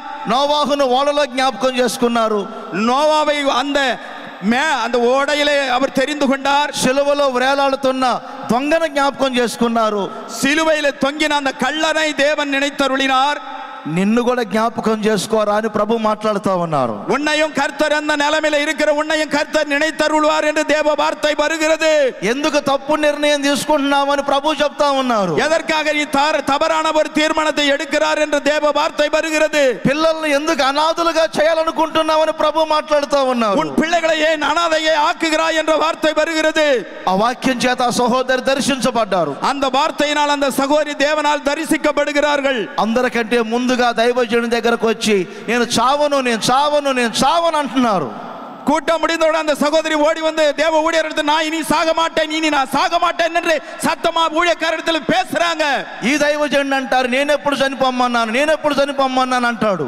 இந்த ஊழியக்காரர் சொல்ல, நான் எப்ப உன்னை சாக சொன்ன அவர் திரும்ப கேட்கிறார். అప్పుడు విషయం చెప్పారు, నేను చనిపోదామని విషం కొనుక్కొని ఇక్కడికి వచ్చాను అయ్యా అని. அப்பதான் அந்த அம்மா விஷயத்தை சொல்றாங்க, நான் இந்த கூட்டத்துக்கு வரும்போது சாவதற்காக விஷத்தை வாங்கி வீட்டுல வச்சிருக்கேன் ஐயா. ఆ రోజు దైవజనుడు ప్రార్థన చేసి పంపించారు. அன்னைக்கு அந்த தேவ ஊழியக்காரர் அந்த அம்மாக்கு ஜெபம் பண்ணி வீட்டுக்கு அனுப்பினார். మరుసటి వారానికి భర్త పిల్లలందరూ మందిరానికి వచ్చారు. அடுத்த வாரம் அவருடைய அந்த அம்மாவுடைய கணவனும் பிள்ளைகளும் எல்லாரும் தேவனுடைய ஆலயத்திற்கு வந்து விட்டார்கள். ఈ రోజు నా కుటుంబం అంతా రక్షించబడి ప్రశాంతంగా బ్రతుకుతున్నారు. இன்னைக்கு அந்த குடும்பம் முழுவதும் ரட்சிக்கப்பட்டவர்களாக தேவனுடைய சமூகத்தில் சந்தோஷ சமாதானத்தோடு வாழ்ந்து கொண்டிருக்கிறார்கள். అందుకే ఈ రోజు ప్రభు చెప్తున్నారు, ஆகையால் தான் ஆண்டவர் இயேசு இன்றைக்கு சொல்லுகிறார், ఏ దుఃఖముల చేత విచారపడుతున్నారు, எந்த துன்பத்திலே துயரத்திலே நீ இருக்கிறாய்? ఏ రోగముల చేత విచారపడుతున్నారు? எந்த வியாதியிலே நீ துயரப்பட்டு கொண்டிருக்கிறாய்? ఎందుకు కృంగిపోతున్నారు? எதுக்காக ஒடுங்கி போகிறாய்? ఎందుకు క్షీణించిపోతున్నారు? எதுக்காக துயரப்படுகிறாய்? దానిలో ఎందుకు తప్పు నిర్ణయాలు తీసుకుంటున్నారు? ஏன் நீ உன் வாழ்க்கையில தவறான ஒரு தீர்மானம் எடுக்கிறாய்? నా ప్రభువైన యేసుక్రీస్తు ఈ రోజు మీతో చెప్తున్నారు, இன்றைக்கு ஆண்டவர் உன்னோடு நேராய் பேசிக் கொண்டிருக்கிறார். మీ విచారములన్నిటిని నేను కొట్టివేస్తాను. உன் கவலைகள் யாவற்றையும் விலக்கி போட போகிறேன். మీ దుఃఖ దినములన్నిటిని తీసివేస్తాను. உன் துக்க நாட்களை நான் எடுத்து போடுகிறேன். నేను మీకు ఆనందాన్ని కలగజేయబోతున్నాను. நான் உனக்கு சந்தோஷத்தை உண்டாக்க போகிறேன். విశ్వసించండి, ఈ స్థలములో మీరు చేసే ప్రార్థనలన్నిటి దేవుడు ఆలకించబోతున్నారు. விசுவாசிங்கள், இந்த ஸ்தலத்திலே நீங்கள் ஏறெடுக்கிற ஜெபங்கள் கேட்கப்பட போகிறது. ఇక్కడ మీ కొరకు ప్రార్థనలు చేసే గొప్ప దైవజనులు ఉన్నారు. இங்க உங்களுக்காக ஜெபிக்கிற ஒரு தேவ மனுஷன், தேவ ஊழியர் இங்கே இருக்கிறார். ఈ స్థలములో అడుగుపెట్టిన ప్రతి ఒక్కరి విచారములన్నిటిని నా దేవుడు కొట్టివేయునగాక. இந்த தேவனுடைய கூடாரத்தில் அடி அடித்து வைத்திருக்கிற ஒவ்வொருத்தருடைய துயரத்தை, துன்பத்தை என் தேவன் விலக்கி போடுவாராக. మీకు అవసరమైన ఆనందాన్ని, సంతోషాన్ని దేవుడు దయచేయబోతున్నారు. உங்களுக்கு தேவையான சந்தோஷத்தை, சமாதானத்தை, ஆனந்தத்தை தேவன் கொடுப்பாராக. చూడండి, మనిషి జీవితాన్ని దుఃఖము ఎలా కృంగజేస్తాదో ఒక విషయం మీకు చెప్తాను. மனிதர்களுக்கு வருகிற துக்கங்கள், துயரங்கள் எப்படி அவனை ஒடுக்குகிறது என்பதை ஒரு வார்த்தை சொல்லுகிறேன். నెహెమ్యా గ్రంథం 2వ అధ్యాయము మొదటి 2 వచనాల్లో వ్రాయబడింది. நெகேமியா புத்தகத்தில் 2ஆம் அதிகாரத்திலே முதல் 2 வசனங்கள் இப்படியாக இருக்கிறது. నెహెమ్యా చాలా ఆరోగ్యవంతుడు, நெகேமியா நல்ல ஆரோக்கியமானவன், చాలా సౌందర్యము కలిగిన వాడు, மிகவும் அழகுள்ளவன், ఎప్పుడు కలగా ఉంటారు, எப்பவும் ஆனந்தத்தோடு ரொம்ப களையா இருக்கிறவன். అందుకే రాజుగారు తన జనుల్లో అనేకులు ఉన్నప్పటికీ సముద్ర நிறைய பேர் இருந்த போதிலும் యూదుడైనటువంటి ఈ నెహెమ్యాని పెట్టుకున్నాడు గిన్నె అందించడానికి. ஆனாலும் இந்த ராஜா இந்த யூதனாகிய நெகேமியாவை தன்னுடைய பான பாத்திரக்காரனாய் தன்னுடைய சமூகத்தில் வைத்துக் கொண்டார். ఎందుకంటే నెహెమ్యా ఎప్పుడు విచారముగా ఉండడు. எதுக்கென்றால் நெகேமியா எப்பவும் சிரித்த முகத்தோடு இருப்பார். చాలా సంతోషంగా ఉంటారు, ఆనందంగా ఉంటారు, எப்பவும் சந்தோஷமா ஆனந்தமா இருப்பார். ఒక రోజున రాజుగారు గిన్నె అందిస్తూ ఉన్నప్పుడు, ஒரு நாளில் அவர் பாத்திரத்தை, திராட்ச ரசத்தை கொடுக்கும் போது ఆ రాజుగారు నెహెమ్యా ముఖాన్ని చూశారు. அந்த ராஜா நெகேமியா முகத்தை பார்க்கிறார். అప్పుడు రాజు అంటారు, నెహెమ్యా నీకు వ్యాధి లేదు కదా? அப்போ ராஜா கேட்கிறார், நெகேமியா உனக்கு ஏதான வியாதியா? నీకు ఏ రోగము లేదు కదా? உனக்கு எந்த ரோகமும் இல்லையா? ఇప్పుడు మరి నీవెందుకు విచారముగా ఉన్నావు? ஏன் நீ கவலையோடு இருக்கிறாய்? నీ హృదయ దుఃఖమే, உனக்கு உன் இருதய துக்கமே, నీ హృదయ దుఃఖమే, உன் இருதயம் துக்கம் தான் నీ இருக்கிறது. హృదయ దుఃఖమే నీ ముఖాన్ని విచారణగా మార్చింది. உன் மனதின் துக்கமே உன் முகத்தை இப்பொழுது காட்டி கொடுக்கிறது. వాస్తవమే, నెహెమ్యా హృదయములో దుఃఖం ప్రారంభమైంది. உண்மைதான், நெகேமியாவுடைய மனதிலே துக்கம் குடிகொண்டது. తన జనులను గురించిన దుఃఖం, தன் ஜனங்களை குறித்த துக்கம், తన కుటుంబాన్ని గురించిన దుఃఖం, தன் குடும்பத்தை குறித்த துக்கம், తన దేశాన్ని గురించిన దుఃఖం, தன் தேசத்தை குறித்த துக்கம் అతని ముఖం విచారణగా మార్చింది. அவனுடைய முகத்தை துக்கமாக மாற்றியது. మరి ఈ రోజున మీ జీవితంలో ఆలోచన చేయండి. இன்னைக்கு உங்க வாழ்க்கையில கொஞ்சம் யோசித்து பாருங்கள். ఒకటి అని కాదు, ఎన్నో విధములైన దుఃఖాలు ఈ రోజున మనిషి జీవితంలో సంతోషం లేకుండా చేస్తున్నాయి. இன்னைக்கு மனிதருடைய வாழ்க்கையில இந்த அது இதுன்னு எல்லா దుఃఖங்களும் ஏதோ ஒரு துக்கம் இருந்து கொண்டே இருக்கிறது. ప్రసంగి గ్రంథం 4వ అధ్యాయం మొదటి వచనములో వ్రాయబడింది. பிரசங்கி 4ஆம் அதிகாரம் முதல் வசனத்தில் எழுதப்பட்டு இருக்கிறது. భూమి మీద ఆకాశము క్రింద, வானத்தின் கீழும் பூமியின் மேலும் బాధించబడుతున్నటువంటి ప్రజలు, துக்கப்படுகிற ஜனங்கள், ఆదరించే దిక్కు లేక, ஆதரிக்கிறவர்கள் இல்லாதபடியால் కన్నీరు కారుస్తున్నారు. கண்ணீரை வடித்துக் கொண்டிருக்கிறார்கள். కన్నీరు కారుస్తున్నారు, கண்ணீர் விடுகிறார்கள். బాధించబడేవారు ఆదరించే దిక్కు లేక, ஒடுக்கப்பட்டவர்களை ஆதரிக்கிறவர்கள் இல்லாதபடியாலே, ఈ రోజున దేశ వ్యాప్తంగా ఆదరణ పొందే దిక్కు లేక, எனக்கு தேசத்தில் எப்படி துக்கப்படுவர்களை தேற்றுகிறவர்கள் இல்லாதபடியாலே అనేక విధాలుగా బాధించబడుతూ அநேக ఉన్నారు. விதங்களிலே எல்லாருமே ஒடுக்கப்படுகிறார்கள். ఈ రోజున నేను చెప్తున్న ఒక సేవకునిగా நான் எனக்கு ஒரு ஊழியக்காரனாய் சொல்லிக் கொண்டிருக்கிறேன். మనకు ఆదరణ కలగ కలగజేసే ఒక దిక్కు ఉన్నది. நமக்கு ஆதரவை கொடுக்கிறது ஒரு திக்கு இருக்கிறது. మీకు ఆదరణ కలగజేసి మీ విచారణలు తొలగించే దిక్కు ఒకటి ఉన్నది. உங்களை ஆதரித்து தேற்றுகிற ஒருவர் இருக்கிறார். ఆయనే నజరేయుడైన యేసు. அவர்தான் நசரேயனாகிய இயேசு கிறிஸ்து. ఆయనే నజరేయుడైన యేసు. அவரே நசரேயனாகிய இயேசு கிறிஸ்து.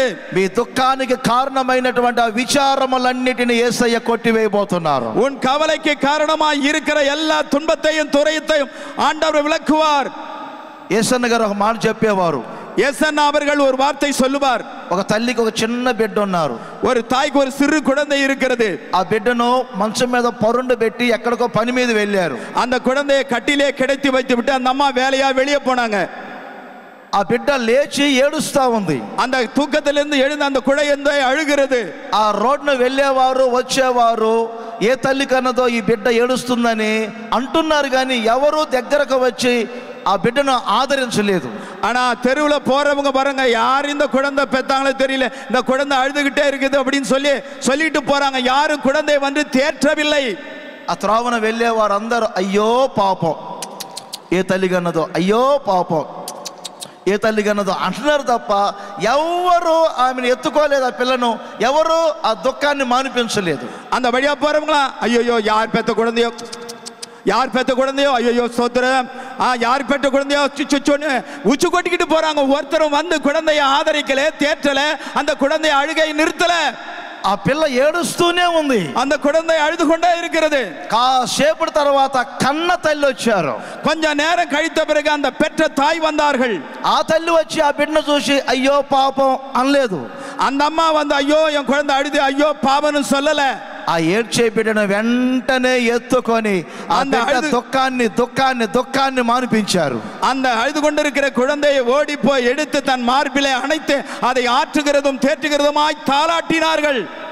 అందుకే నేను చెప్తున్నాను ఒక సేవకునిగా, ஆகையால் தான் ஒரு ஊழியக்காரனா நான் சொல்லிக் கொண்டிருக்கிறேன். కన్న తండ్రిలాగా కన్న తల్లిలాగా మిమ్మల్ని ఎత్తుకొని మీ విచారాలు కొట్టివేసి మీ దుఃఖాన్ని నాట్యముగా మార్చబోతున్నాను నా ప్రభువైన యేసుక్రీస్తు. ஆகையால் நான் சொல்லுகிறேன், பெற்ற தகப்பனை போல பெற்ற தாயை போல நீங்கள் துக்கப்படும்போது துயரப்படும்போது ஆண்டவர் எடுப்பார். உன்னை துக்கத்திலிருந்து துயரத்திலிருந்து தேற்றுவார், ஆற்றுவார், சீராற்றுவார், அவர் ஆறுதல் அளிப்பார். యేసుక్రీస్తు విచారములు కొట్టివేసే దేవుడు. ஆண்டவர் இயேசு துயரங்களை விலக்கி போடுகிறவர். యెషయా ప్రవచన గ్రంథం 14వ అధ్యాయం 4వ వచనాన్ని కూడా చూడండి. యేసయ్యా 14:4 కూడా பாருங்க. పరిశుద్ధ గ్రంథమైన ఒక మంచి మాటను మనం చూస్తాం.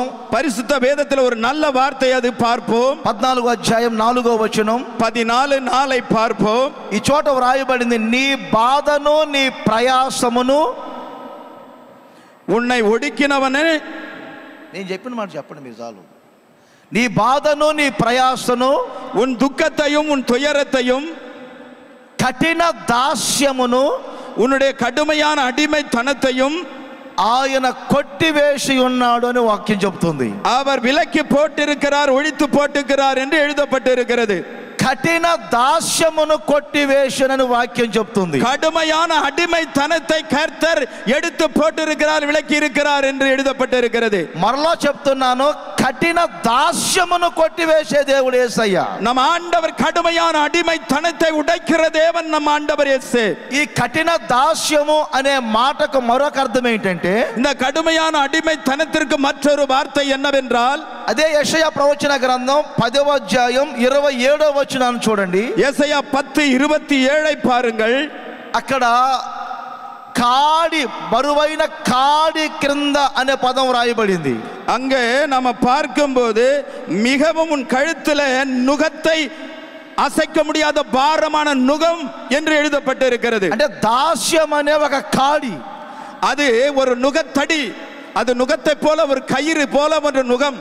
ఇశ్రాయేలు ప్రజలు ఐగుప్తు దేశంలో, இஸ்ரவேல் ஜனங்கள் எகிப்திலே 430 సంవత్సరాలు 430 வருடங்கள் భయంకరమైనటువంటి బానిసత్వంలో ఉన్నారు. பயங்கரமான அடிமைத்தனத்திலே இருந்தார்கள். ఒక్కసారి మీరు ఆలోచన చేయండి. ஒரு தரம் நீங்க யோசியுங்கள்.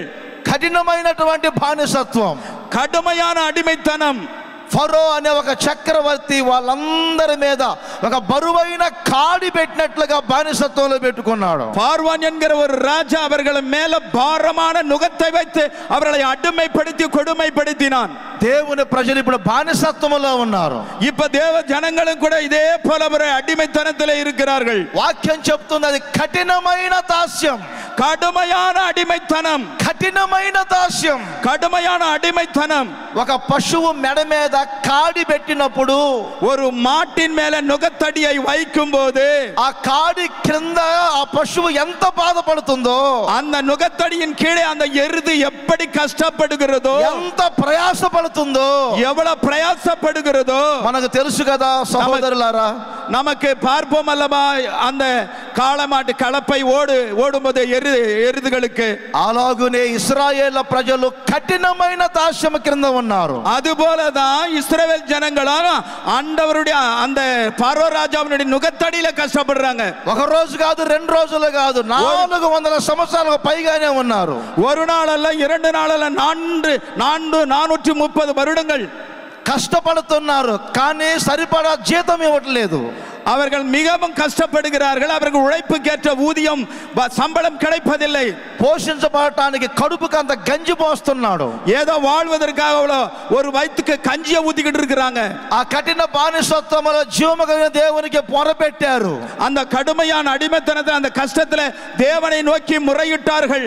మా పితరుల దేవా, எங்கள் பிதாக்களின் தேவனே, యేసయ్యా, இயேசுவே, మా పితరుడైన యోసేపు చెప్పారు, எங்கள் பிதாக்களாகிய யோசேப்பு சொல்லி இருக்கிறார், దేవుడు మిమ్మల్ని చూడ వస్తారు అని, தேவன் உங்களை பார்க்க வருவார் என்று, ఈ బానిసత్వము నుండి విడిపిస్తారని, இந்த அடிமைத்தனத்திலிருந்து விடுவிப்பார் என்று, కాడి కింద నుండి ఒక పశువును విప్పినట్లుగా మిమ్మల్ని విప్పుతారని, ஒரு மாட்டின் நுகத்தின் மேல இருக்கிற நுகத்தை விளக்கிறது போல உங்களை விடுதலை ஆக்குவார் என்று వారు పెట్టే మొర పరలోకమందున్న దేవుని దగ్గరకు చేరింది. அவர்கள் முறையிட்ட முறை பரலோகத்திலே பிதாவாகிய தேவன் கேட்டார். వారి మొరను ఆలకించిన దేవుడు హోరేబు పర్వతం మీదకి దిగి వచ్చారు. அவர்கள் முறையிடுதலை அவர்கள் சத்தத்தை கேட்ட தேவன் మండుచున్న పొదలో నుండి మోషేతో మాట్లాడుతా ఉన్నారు. எரிந்து கொண்டிருக்கிற புதரில் இருந்து மோசேவினிடத்தில் பேசுகிறார். మోషే మోషే, மோசே மோசே, నేను నిన్ను ఐగుప్తు దేశానికి పంపుచున్నాను. நான் உன்னை எகிப்து தேசத்துக்கு அனுப்புகிறேன்.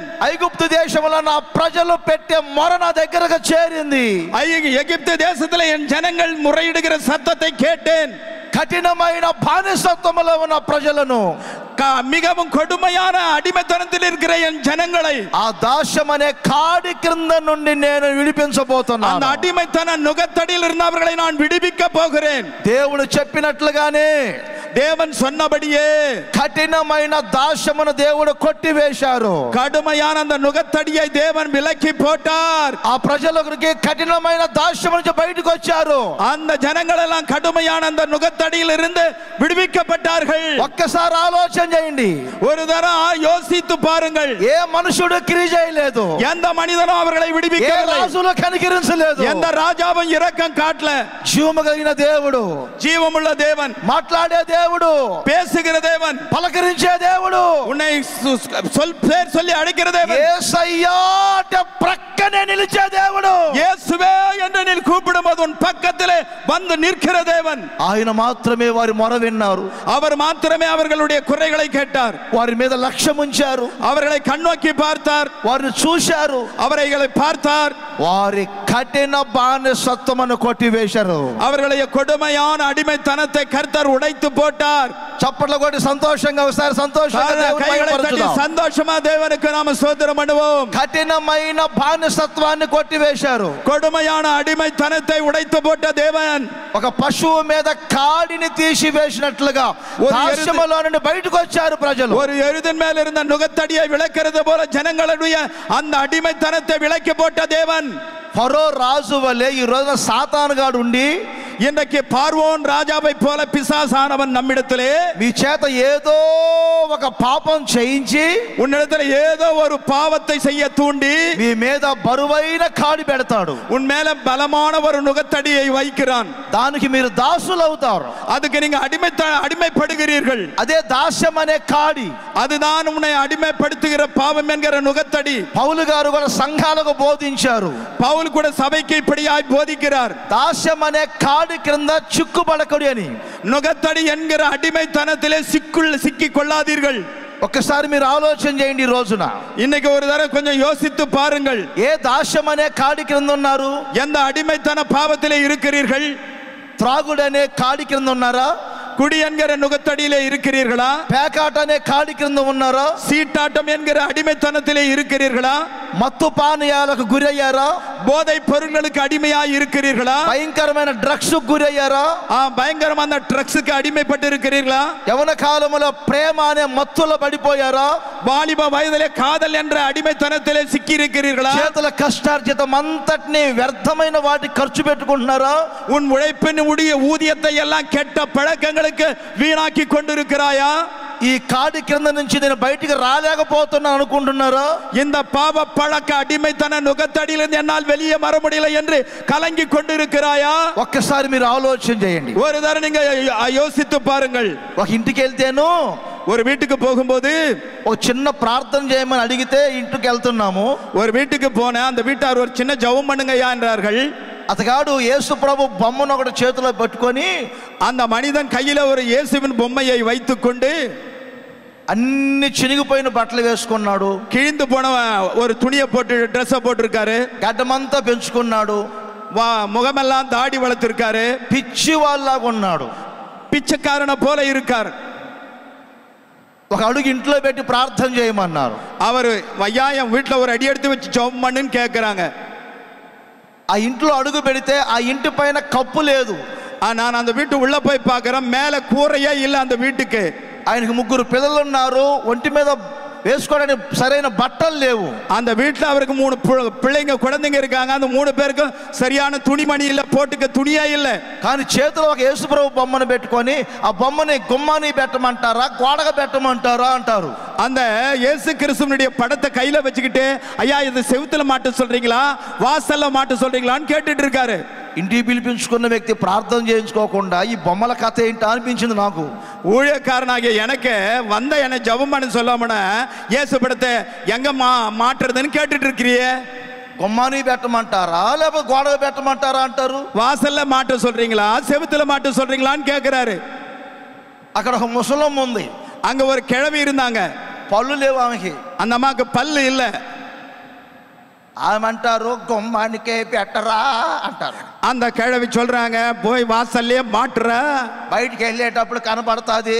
நீ வீடு வெளியே போகும்போது வாசல்ல அந்த இயேசு உனக்கு படம் தெரியும்டா, లోపలికి వచ్చేటప్పుడు కనపడతాది. நீ போகும்போது வரும்போது படம் தெரியும்டா.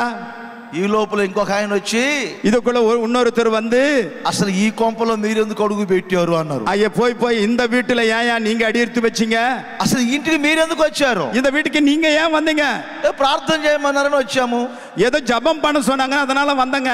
ఇతడు త్రాగి త్రాగి త్రాగి 7 ఎకరాల పొలాన్ని అమ్మాడు. இவன் குடிச்சு குடிச்சு குடிச்சு 7 ஏக்கர் விளை நிலத்தை விற்று போட்டவன். 10,000 రూపాయలు ఉంటే ఆ 10,000 కూడా పేకాటగా తీసుకెళ్తుంటే 10,000 ரூபாய் பணம் இருந்தா அந்த பணத்தையும் சீட்டாட கொண்டு போகிறான். భార్య కాళ్ళు పట్టుకొని బ్రతిమిలాడారంట. ஆமா அந்த 10,000 எடுத்தும் போது மனைவி காலை பிடிச்சு கதறுது, போவாதே. అయ్యా 3 పిల్లలు ఉన్నారు, ఈ 10,000 అయినా ఉంచు, ఇప్పటికే 7 ఎకరాల పొలం అమ్మానే వారు బ్రతిమిలాడారు. ஐயா நமக்கு 3 பிள்ளைங்க இருக்காங்க, 7 ஏக்கரை தொலைச்சிட்ட, இந்த 10,000 கொண்டு போகாதன்னு காலை பிடிச்சு கதறுது மனைவி. అయినా ఇతడు ఈ మత్తులో వినలేదు. ஆனால் அந்த மனுஷன் போதையில அந்த வார்த்தையை கேட்கல. ఈసారి లక్ష తెస్తా, நான் 10,000 கொண்டு போய் ₹1,00,000 எடுத்துட்டு வருவேன், 10,000 తీసుకెళ్ళి లక్ష తెస్తా, 10,000 கொண்டு போய் ₹1,00,000 கொண்டு வருவேன். అలా బెట్లు కట్టి బెట్లు కట్టి ఉన్నది మొత్తం పోగొట్టుకునే వాళ్ళు ఉన్నారు. ஆமா பந்தயம் கட்டி ஜெயிச்சிருவேன் நினைக்கிறவங்க எல்லாம் இருக்கிறதெல்லாம் கொடுத்து ஓட்டாண்டி ஆகுறானுங்க. ఆ 10,000 కూడా పోగొట్టుకున్నాడు. அந்த 10,000 போயிடுச்சு. ఆ భార్య బాధను భరించలేక ఫ్యాన్ కుని పెట్టుకొని చచ్చిపోయింది.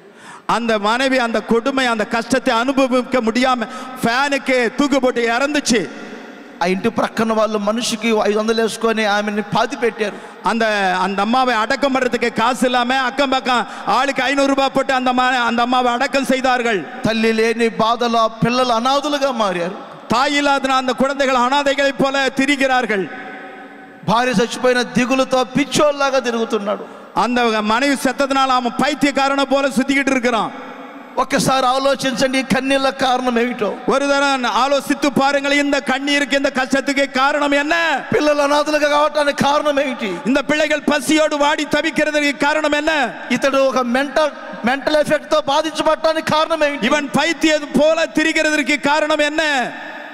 త్రాగుడనే బానిసత్వం, குடி என்கிற அடிமைத்தனம். ఈరోజు చాలా మంది జీవితంలో త్రాగుడు, పేకాట, ఈ మత్తు పానీయాల బానిసత్వంలో పడిపోతున్నారు. இன்னைக்கு நிறைய பேர் குடி என்கிற அந்த அடிமைத்தனத்தில் அடிமைப்பட்டு சீட்டாத்துக்கு அடிமைப்பட்டு இப்படி அநேகர் சீரழிகிறார்கள். ప్రపంచ వ్యాప్తంగా ప్రజల పరిస్థితులు అలాగే ఉన్నాయి. உலகம் எங்கெல்லாம் எங்கு பார்த்தாலும் ஜனங்களுடைய நிலைமை இப்படித்தான் இருக்கிறது. ఆ సహోదరుని చూసి ఒక్క చిన్న మాట చెప్పాను. அந்த சகோதரனை பார்த்து ஒரே ஒரு சின்ன வார்த்தை சொன்னேன். యేసయ్యని గుమ్మానికి గోడకు పెట్టబాకు. இந்த இயேசு கிறிஸ்து ஆண்டவரே வாசலிலேயோ செவுத்துலயோ மாட்டாத. యేసయ్యని నీ హృదయములో పెట్టుకో. இயேசு கிறிஸ்து ஆண்டவரை உன் இருதயத்தில் வைத்துக்கொள். అప్పుడు నువ్వు త్రాగుడికి వెళ్ళలేవు. அப்ப நீ குடிக்கிறதுக்கு போக முடியாது. పేకాటకి వెళ్ళలేవు. சீட்டாட்டத்துக்கு போக மாட்ட. ఆ రోజు నుండి తన జీవితమే మార్చబడింది. அந்த நாளிலிருந்து அவன் வாழ்க்கையே மாற்றப்பட்டது.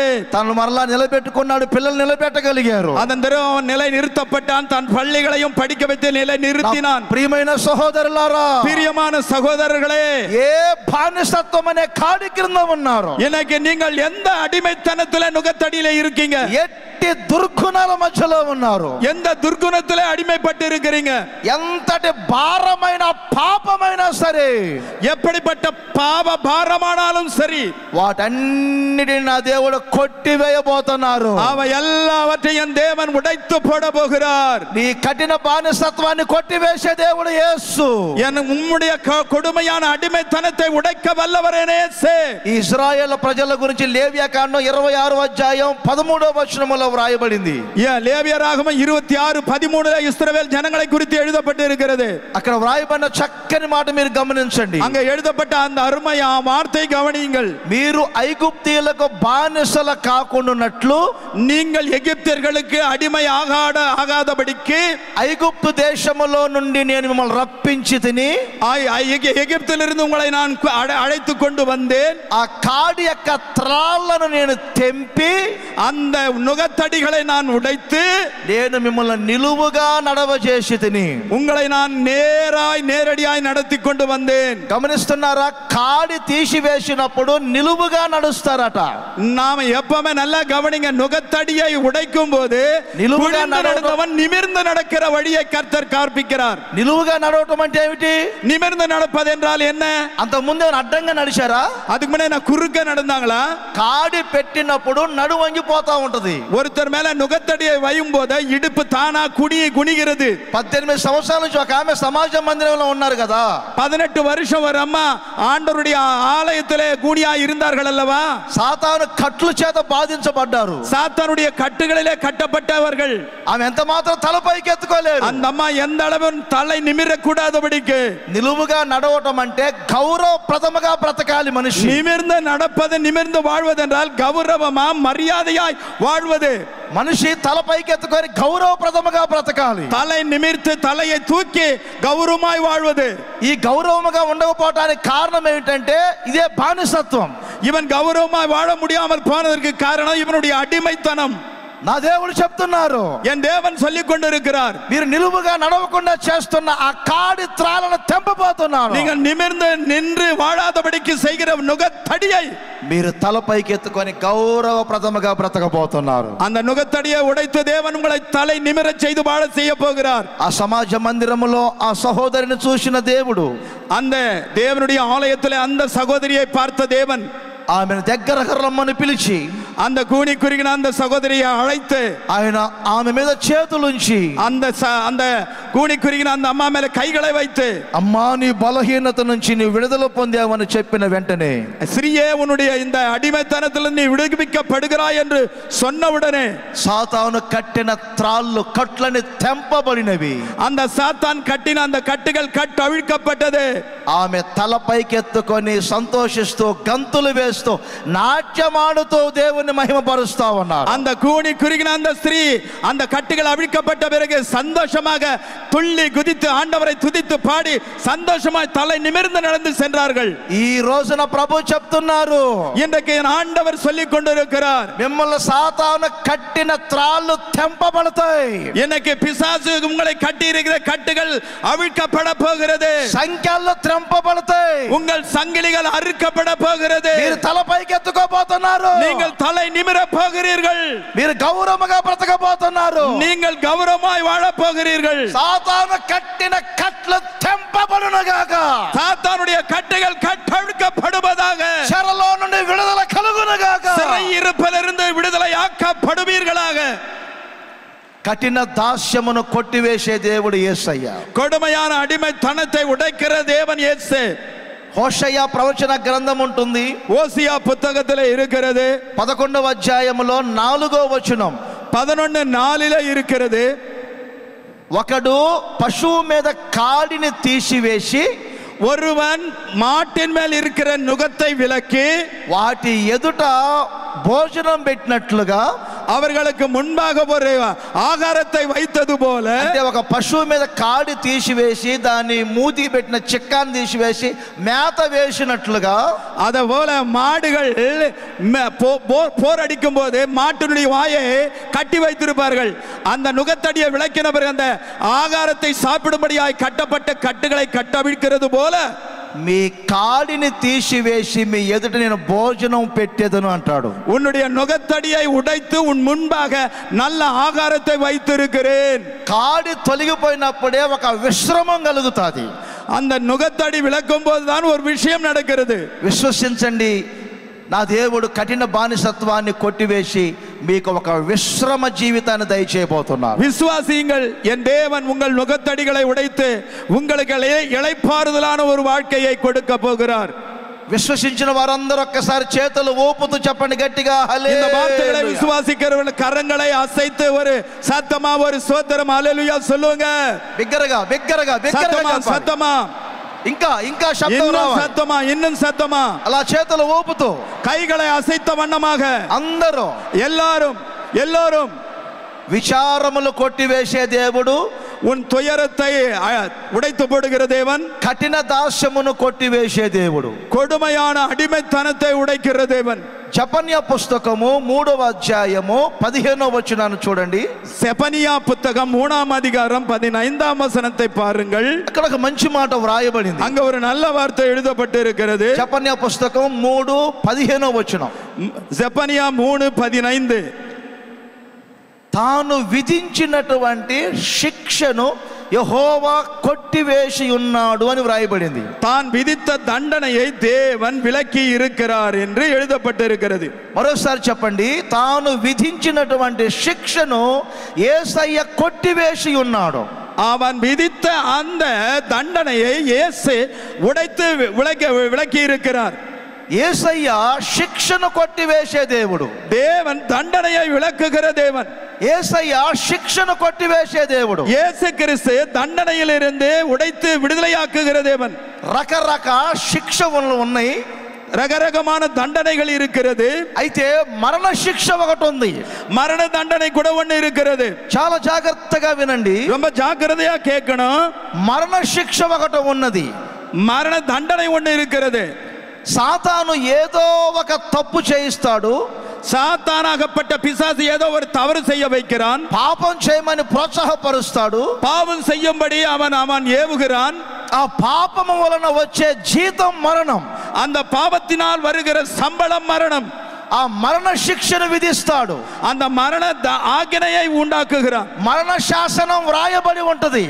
மரண சாசனம் எழுதப்பட்டு இருக்கிறது. ఒక్కసారి మీరు ఆలోచన చేయండి. ஒரு தடவை நீங்க யோசித்து பாருங்கள். శిక్ష అంటే ఒక మరణ శిక్ష. தண்டனை என்றால் என்ன தண்டனை? மரண தண்டனை. ఏదైనా ఒక కేసులో ఇరుక్కున్నప్పుడు, ஏதாவது ஒரு வழக்கில் சிக்கி கொள்ளும் போது, ఆ కోర్టులో జడ్జిమెంట్ జరిగితే, அந்த கோர்ட்டில் அது ஜட்ஜ்மெண்ட் நடக்கும் போது, ఉరి శిక్ష అంటే ఎంత బాధ ఉంటుంది. உனக்கு தூக்கு தண்டனை என்று சொன்னால் எவ்வளவு கஷ்டமா இருக்கும். మీ కుటుంబ సభ్యుల్లో ఎవరికైనా ఒకరికి ఉరి శిక్ష అంటే ఎంత బాధ ఉంటుంది. ஒருவேளை உங்க குடும்ப உறுப்பினர்களுக்கு தூக்கு தண்டனை என்று சொன்னால் உங்கள் நிலைமை எப்படி இருக்கும்? అంతకంటే చాలా జాగ్రత్తగా ఆలోచించవలసినది మరణ శిక్ష అనేది. அதை காட்டிலும் அதிகமாக யோசித்து பார்க்க வேண்டியது மரண தண்டனை. ఈ రోజున అనేకులు మరణ శిక్ష కింద ఉన్నారు. இன்னைக்கு அநேகர் மரண ஆக்கினையின் கீழே அடிமைப்பட்டு இருக்கிறார்கள். ఒకసారి ఒక చిన్న విషయం చెప్తాను వినండి. ஒரு சின்ன விஷயத்தை சொல்றேன் கவனிங்க. దావీదు దగ్గర నుండి ఒక వ్యక్తి యుద్ధానికి వెళ్తున్నారు. தாவீதினிடத்திலிருந்து ஒரு மனிதன் போர்க்களத்துக்கு போகிறார். అతని పేరు ఊరియా. அவர் பேர் உரியா. అతని చేతుల్లో ఒక చుట్టం ఉంది, ఒక గ్రంథపు చుట్ట ఉంది. அவரிடத்தில் ஒரு சுருள் இருக்கிறது. దానిలో వ్రాయబడింది ఏమిటంటే ఈ ఊరియాని యుద్ధం జరిగే చోట పెట్టి చంపించమని. அந்த உரியாவை என்ன செய்கிறார்? இந்த சுருளை கொண்டு போய் மும்முரமான போர்க்களத்தில் இவனை கொண்டு போய் நிறுத்தும்படி ஒரு ஆக்கினை. ఒకసారి వినండి. ఊరియా చేతిలో తాను చంపబడే ఒక పత్రం రాయబడింది. அந்த உரியாவின் கையில் இருக்கிற சுருள் என்ன தெரியுமா? நீ கொல்லப்பட போகிறாய் என்று எழுதப்பட்டு இருக்கிறது. ఇప్పుడు తన ఉరి శిక్ష తన చేతిలోనే ఉంది. அவனுடைய தூக்கு தண்டனை, மரண தண்டனை அவன் கையின் சுருளிலே இருக்கிறது. మీకు అర్థమవుతుందా? తన ఉరి శిక్ష తన చేతిలోనే ఉంది. அவனுடைய தூக்கு தண்டனை அவன் கையிலே தான் இருக்கிறது. తన మరణ శిక్ష తన చేతిలోనే ఉంది. அவனுடைய மரண தண்டனை அவன் கையின் சுருளிலே இருக்கிறது. ఈ రోజున ఆలోచన చేయండి. இன்னைக்கு நீங்க யோசித்து பாருங்கள். పాపం చేసే ప్రతి వారు, பாவம் செய்கிற ஒவ்வொருத்தரும் ఒక రోజున మరణ శిక్ష విధించబడుతుందని, ஒரு நாளில் அவர்களுக்கு மரண தண்டனை விதிக்கப்படுகிறது. ఎంతమంది ఇంకా ఆ శిక్ష కింద ఉన్నారు? இன்னும் எத்தனை பேர் அந்த தண்டனையின் கீழே இருக்கிறீர்கள்? ఎన్నిసార్లు వాక్యం చెప్పినా, எத்தனை முறை வசனத்தில் போதித்தாலும், ఎన్నిసార్లు ప్రభు దర్శించినా, எத்தனை முறை கர்த்தர் உன்னை தரிசித்தாலும் మారు మనసు పొందకుండా, மனம் திரும்பாவது படிக்கு, పాప క్షమాపణ నిమిత్తం బాప్తిస్మం పొందకుండా, பாவ மன்னிப்பு நிமித்தம் ஞானஸ்தானம் எடுக்காதபடிக்கு, యేసు క్రీస్తుని ఇంకా సొంత రక్షకుడిగా అంగీకరించకుండా, இயேசு கிறிஸ்துவை சொந்த ரட்சகராய் ஏற்றுக்கொள்ளாதபடிக்கு ఎంత కాలం ఇంకా ఆ శిక్షలో ఉంటారు? இன்னும் எத்தனை காலத்துக்கு அந்த மரண தண்டனையில இருக்க போகிறாய்? నా దేవుడు మరణ శిక్ష విధించే దేవుడు కాదు. என் தேவன் மரண தண்டனை கொடுக்கிற தேவன் அல்ல. ఆ మరణ శిక్షను కొట్టివేసే దేవుడు నా దేవుడు. மரண ஆக்கினையை தள்ளி விடுகிற தேவன், మరణ శిక్షను కొట్టివేసే దేవుడు నా దేవుడు. மரண தண்டனையை கர்த்தர் உடைக்கிற தேவன். అందుకే పౌలు గారు రోమా పత్రిక 8వ అధ్యాయం 1వ వచనములో అంటారు, ரோமா 8 முதல் வசனத்திலே பவுல் இப்படியாய் சொல்லுகிறார், క్రీస్తు యేసు నందున్న వారికి, கிறிஸ்துவுக்குள் இருப்பவர்களுக்கு, యేసు క్రీస్తు నందున్న వారికి, கிறிஸ்து இயேசுவுக்குள் இருக்கிறவர்களுக்கு ఏ శిక్షా విధి లేదు, எந்த ஆக்கினை தீர்ப்பும் இல்லை. చెప్పండి, సంతోషించుదాం. எல்லாம் சந்தோஷமா சொல்லுவோம். எந்த మరణ ஆக்கினை శిక్ష రద్దుపరచబడింది. மரண தண்டனை ரத்து செய்யப்பட்டது. మరణ శిక్షను రద్దుపరిచాడు. ஆண்டவர் இயேசு மரண தண்டனையை ரத்து செய்து போட்டார். పాపము చేసే ఒక వ్యక్తిని యేసు ప్రభు దగ్గర తెచ్చారు. பாவம் செய்த ஒரு மனுஷனை இயேசு கிறிஸ்துவினிடத்திலே கொண்டு வந்தார்கள். ఈమె పాపము చేత పట్టబడింది. இந்த ஸ்திரீ பாவம் செய்யும் போது கையும் களவுமாய் பிடிக்கப்பட்டார். మోషే ధర్మశాస్త్రం ప్రకారంగా ఈమె రాళ్లతో కొట్టి చంపాలి. மோசே நியாய பிரமாணத்தின்படி இந்த அம்மா கல்லெறிந்து கொல்லப்பட வேண்டும். నీవు శిక్షను తప్పించే దేవుడు అని చెప్పుకుంటున్నారు. நீர் தண்டனையை இருந்து விடுதலையாக்குற தேவன் என்று சொல்றாங்க. ఈమె రాళ్లతో కొట్టి చంపమంటారా లేకపోతే వదిలేయమంటారా అంటారు. இப்ப இந்த அம்மாவை மோசே நியாய பிரமாணத்துக்கு கல்லெறிந்து கொல்ல சொல்றீங்களா, இல்ல நீங்க சொல்றபடி விடுதலையாக்க சொல்றீங்களா? యేసు ప్రభుని ఏదో దానిలో ఇరికించాలని మాట్లాడుతున్నారు. இயேசு கிறிஸ்துவை எப்படியாவது கையும் களவுமாய் சிக்கிக் கொள்ள வேண்டும் என்று போருகிற ஒரு అప్పుడు యేసయ్య చెప్పారు, அப்ப இயேசு ஆண்டவர் சொன்னார், నీలో పాపము చేయని వాడు రాళ్ళు వేసి చంపమని చెప్పారు. உங்களில் ஒருவன் யார் பாவம் செய்யாதவனோ அவன் முதல் கல்லெறிய கடவன். పిల్లలు మొదలుకొని పెద్దల వరకు మనస్సాక్షి యందు గద్దించబడిన వారై, சிறுவர் முதல் பெரியவர்களையும் மனசாட்சியில కుత్తపట్టவர்களாய் ఆమె మీద రాళ్ళు వేయకుండా శిక్షించకుండానే వెళ్ళిపోయారు. யாரு அந்த ஸ்திரீ மேல கல்லெறிய கூடாதபடிக்கு எல்லாரும் போய்விட்டார்கள். కాసేపు ఆగిన తర్వాత ఎవ్వరు లేరు, ఆమె ఒక్కరే ఉన్నారు. கொஞ்ச நேரம் கழித்த பிறகு பார்க்கும்போது யாருமே அந்த ஸ்திரீ மட்டும்தான் நிற்கிறாங்க. ఆమె ఎదుట యేసు ఉన్నారు. அவர் எதிரே இயேசு கிறிஸ்து மட்டும்தான் இருக்கிறார். యేసు ఎదుట ఆమె ఉన్నారు. இயேசு கிறிஸ்து அந்த அம்மா அவருடைய எதிரிலே இருக்கிறாங்க. యేసయ్య అంటారు, இயேசு ஆண்டவர் சொல்லுகிறார், పాపంలో ఉన్న వ్యక్తిని, பாவத்தில் இருக்கிற ஒரு நபரை, పాపాత్మురాలను, நான் பாவியானவள், అమ్మా, அந்த అమ్మాவை பார்த்து கூப்பிடுறார், அம்மா అమ్మా, அம்மா, ఎవరు నీకు శిక్ష విధించలేదా? யாரும் உன்னை தண்டிக்கவில்லையா? ఎవరు శిక్ష విధించలేదా? யாரும் உன்னை ஆக்கினைக்குள்ளாகவில்லையா? ఆమె భయపడి వణుకుతా ఉంది. அந்த అమ్మ நடுங்கி கொண்டிருக்கிறாங்க. ఆమెకు తెలిసింది ఒకటి, அந்த அம்மாவுக்கு தெரிந்ததெல்லாம் ஒன்றே, వాళ్ళందరూ పాపం చేశారు కనుక నాకు శిక్ష విధించలేదు. அவர்கள் எல்லாம் பாவம் செய்தவர்கள் ஆகினால் யாரும் என்னை தண்டிக்கவில்லை. నా ఎదుట ఉన్న యేసు ఏ పాపము చేయనివాడు. ஆனால் என் எதிரிலே நிற்கிற இந்த ஆண்டவர் ஒரு பாவம் செய்யாதவரே. ఆయన ఏ శిక్ష విధిస్తారో, அவர் என்ன தண்டனை கொடுப்பாரோ, యేసు ఏ శిక్ష విధిస్తారో, இயேசு எந்த தண்டனை கொடுப்பாரோ. నా ప్రభువైన యేసుక్రీస్తు మిమ్మల్ని శిక్షించే దేవుడు కాదు. என் ஆண்டவர் இயேசு உங்களை தண்டிக்கிற தேவன் அல்ல. ఇది నీ తప్పని నీ తల మీద కాలు పెట్టి నిన్ను త్రొక్కేవాడు కాదు. நீ இது தப்பு செய்கிறாய் என்று உன் தலை மேல காலை வைத்து உன்னை அழுத்துகிற தேவன் அல்ல. పరిశుద్ధుడైన దేవుడు, அவர் பரிசுத்தமுள்ள தேவன், పవిత్రుడైన దేవుడు, அவர் ரொம்ப பரிசுத்தமான தேவன். దేవుళ్ళలో ఒకడు కాదు, సుచరిత్ర కలిగిన దేవుడు ఒకే ఒక్కడు, ఆయన పేరు నజరేయుడైన యేసు. அவர் தேவர்களில் ஒரு தேவன் அல்ல, அவர் ஒருவரே தேவன், அவர்தான் நசரேயனாக இயேசு கிறிஸ்து.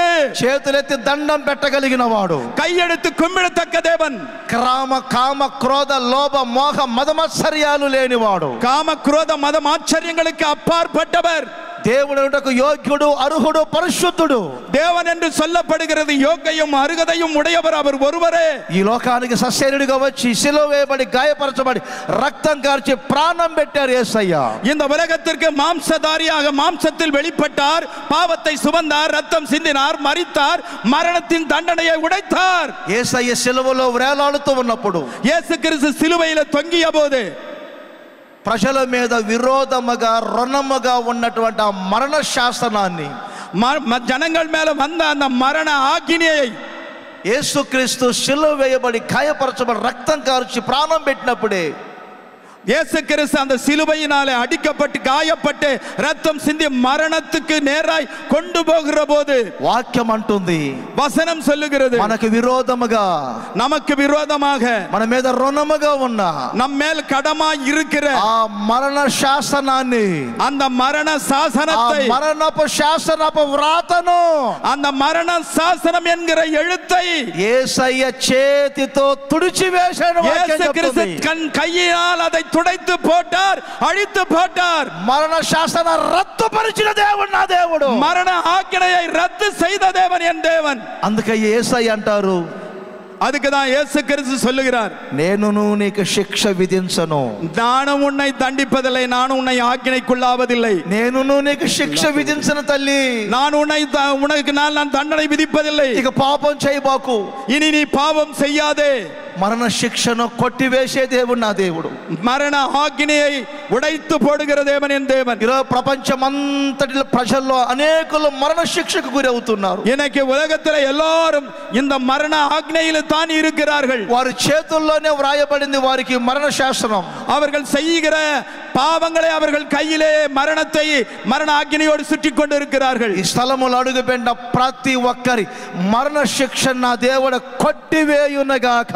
இந்த ஸ்தலத்திலே அடியெடுத்து வைத்திருக்கிற ஒவ்வொருத்தருடைய மரண சாசனத்தையும் தேவன் உடைத்து தள்ளுபடி செய்வாராக. మరణ శిక్షను కొట్టివేయటానికే ఆయన మరణించారు. நம்முடைய மரண ஆக்கினையை விளக்குவதற்கே அவர் மரணத்தை ஏற்றுக்கொண்டார். యేసుక్రీస్తు మృతులను తిరిగి లేచారు. அவர் ஆண்டவர் இயேசு கிறிஸ்து மரித்தவர்களில் இருந்து உயிர் தெழுந்தார். నా ప్రియమైన సహోదరులారా, మరణ శిక్షను కొట్టివేసే దేవుడు యేసు. மரண சாசனத்தை உடைத்து போடுகிற தேவன் என் ஆண்டவர் இயேசு.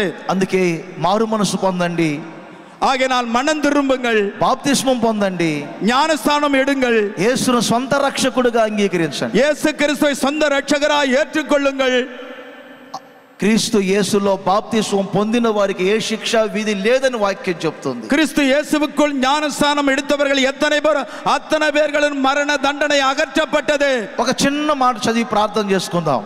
ஒரு சின்ன வார்த்தையை, ஒரு சிறு வார்த்தை சொல்லி ஜெபித்துக் கொள்ளலாம். కొరింథీయులకు రాసిన మొదటి పత్రిక 15వ అధ్యాయం 24వ వచనం. கொரிந்தியருக்கு எழுதின முதலாம் நிருபம் 15:24. 24వ వచనములో వ్రాయబడింది, 24 எழுதப்பட்டிருக்கிறது, సాతాను యొక్క సమస్తమైన ఆధిపత్యమును. మీరు చెప్పండి. నేను చెప్పింది చెప్పొచ్చు కదా, తమిళ చెప్పాలి వేరే చెప్పండి. సాతాను యొక్క సమస్తమైన ఆధిపత్యమును, சாத்தானுடைய சகல அதிகாரங்களையும், అధికారమును, அதிகாரத்தையும், బలమును, வல்லமையையும் యేసుక్రీస్తు కొట్టివేయును.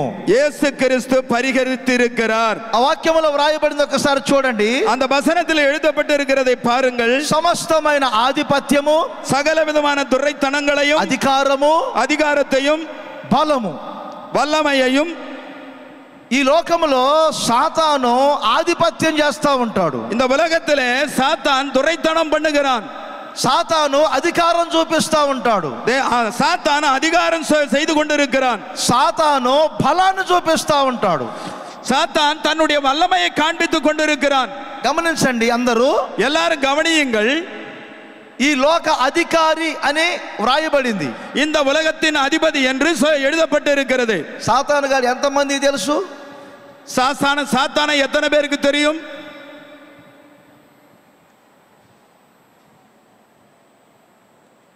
సాతాను ఎంతమంది తెలుసు? சாத்தான் எத்தனை பேருக்கு தெரியும்? మీరు నవ్వుకోనంటే ఒక మాట చెప్తా. நீங்க சிரிக்க மாட்டீங்கன்னா ஒரு வார்த்தை சொல்றேன். ఒక రోజు పాస్టర్ గారు సాతాను గురించే ప్రసంగం చేస్తున్నాడు. ஒரு நாளில் ஒரு பாஸ்டர் சாத்தானை குறித்தே பிரசங்கம் பண்ணிட்டு இருக்காரு. సాతాను గారు నల్ల బట్టలు వేసుకుంటాడు. சாத்தான் ஒரு கருப்பு உடை அணிந்து வருவான். కళ్ళు ఒకలాగా గవ్వకళ్ళు పెట్టుకుంటాడు. கண்ணை பெருசா உருட்டிக்கிட்டு வருவான். 2 కొమ్ములు ఉంటాయి, 2 கொம்புங்க இருக்கும். ఆ సాతాను ఇప్పుడు మన మధ్యలోకి వస్తే ఎంతమంది భయపడతారు అని ప్రసంగం చేస్తున్నాడు. அப்படிப்பட்ட அந்த சாத்தான் அந்த உருவத்தோடு வந்தா எத்தனை பேர் நீங்க பயப்படுவீங்கன்னு ஒரு பிரசங்கம் பண்றாரு. అందరూ పాస్టర్ గారిని చూశారు, నువ్వు భయపడతావా అని. எல்லாரும் பாஸ்டர் பார்த்து கேட்டாங்க, நீங்க பயப்படுறீங்களா? అదే రోజు ప్రక్క వీధిలో ఒక డ్రామా జరుగుతుంది, క్రిస్టియన్ డ్రామా. ఆ డ్రామాలో సాతాను గాడు వేషం వేసుకున్నాడు ఒకడు.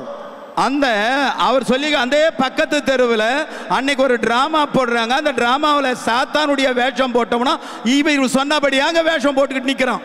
డ్రామా అయిపోయిన తర్వాత తిరిగి ఇంటికి వెళ్ళేటప్పుడు ఈ వేషంతో ఇంటికి వెళదాము, నా భార్య భయపడతాదో లేదో చూద్దాం అనుకున్నాడు. அந்த சாத்தான் வேஷம் போட்டவன் டிராமா முடிஞ்ச பிறகு இதே வேஷத்தோட நான் வீட்டுக்கு போறேன், என் மனைவி என்னை பார்த்து பயப்படுறாளா இல்லையா நான் பார்க்கிறேன்.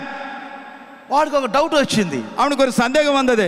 ఈరోజు ఆదివారం కదా, இன்னைக்கு ஞாயிற்றுக்கிழமை இல்லவா, ఆదివారం మా భార్య ఇంట్లో ఉండదు కదా, ஞாயிற்றுக்கிழமை என் மனைவி வீட்டுல இருக்க மாட்டாங்களே, మందిరంలో ఉంటది కదా, ஆலயத்தில் இருப்பார்களே అని వాడు తిన్నగా మందిరంలోకి వచ్చాడు. அவன் நேர சர்ச்சு ஆலயத்திற்கு வந்தார். అదే సమయంలో పాస్టర్ గారు ప్రసంగం, సాతాను ఇప్పుడు వస్తే, సాతాను ఇప్పుడు వస్తే, సాతాను ఇప్పుడు వస్తే అని ప్రసంగం చేస్తున్నాడు. அந்த நேரத்துல ஊழியக்காரர் அந்த வார்த்தை தான் சொல்றான், சாத்தான் இப்படி அந்த மாதிரி உருவத்துல வந்தா, அந்த மாதிரி உருவத்துல வந்தா ஊழியக்காரன் பிரசங்கம் பண்ணிக்கிட்டு இருக்கிறார், இவன் உள்ள வந்துட்டு இருக்கான். మీరు భయపడకూడదు అంటాడు.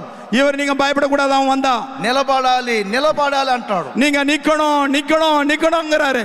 ఆవిడొచ్చి ఆ ఎదురుగా గుమ్మంలో నిలబడ్డాడు. அவன் அந்த ஆலயத்தினுடைய வாசல்ல வந்து நிக்கிறான். ఆ ఎంట్రన్స్ లో ఎదురుగా గుమ్మం దగ్గర నిలబడితే మొదట ఎవరికి కనపడతారు? அந்த என்ட்ரன்ஸ்ல அவர் முன்ன அங்க நின்னா யாருக்கு தெரிவார்? அங்க చెప్పండి, யாருக்கு முதல்ல தெரிவாரு?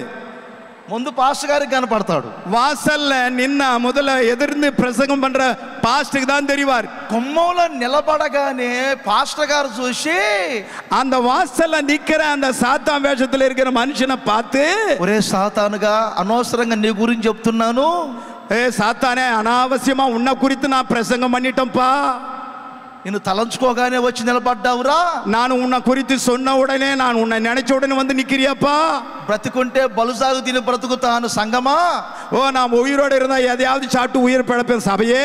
బైబిల్ జిప్పేసుకొని அந்த பைபிள் ஜிப்பு போட்டுக்கிட்டு పాస్టర్ గారికి అత్యవసర ద్వారాలు ఉంటాయి వెనక.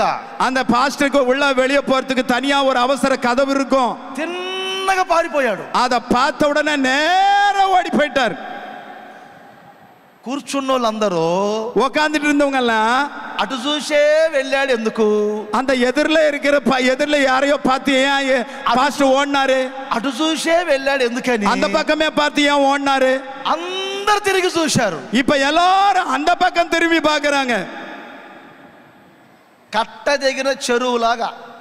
ஆமா, ஏரி உடைஞ்சது போல ఏ టోల్లటే పరిగెత్తారు. ஏரி அணைக்கட்டு உடைஞ்சா எப்படி தண்ணி பாயமா அவங்க வழியில அவங்க ஓடினாங்க. అప్పటి వరకు నిలబడతాం అని అందరూ పారిపోయారు. அது வரையிலும் பிசாசை எதிர்த்து நில்லுங்கன்னு சொன்னா நிக்கிறோம் சொன்னவெல்லாம் ஓடுறான். తిన్నగాడు మందిరంలోకి వచ్చాడు. அவன் நேரம் ஆலயத்தின் நடுவுல வந்தான். బాగా వినండి, நல்லா கேளுங்க. ఒక్క ఆమె మాత్రమే నిలబడింది. ஒரே ஒரு அம்மா மட்டும்தான் இருக்காங்க. ఈడు అనుకుంటాడు, இவன் நினைச்சிட்டு இருக்கிறான் అందరూ పారిపోయారు, எல்லாரும் ஓடி போயிட்டாங்க, ఏమే నిజమైన భక్తురాలు అనుకుంటాను, இந்த అమ్மா தான் உண்மையான ஒரு பக்தை, సాతాను ఎదిరించే భక్తురాలు అనుకుంటాను, சாத்தானையே எதிர்த்து நிற்கிற ஒரு பக்தி உள்ள சகோதரி இந்த அம்மா தான் అనుకుంటున్నాడు ఈ వ్యక్తి.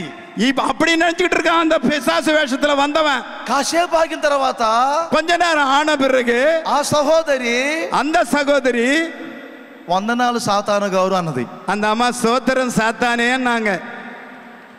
వాడికి మతిపోయింది, அவனுக்கு ஒரேடியா புத்தி அறிவே போயிடுச்சு.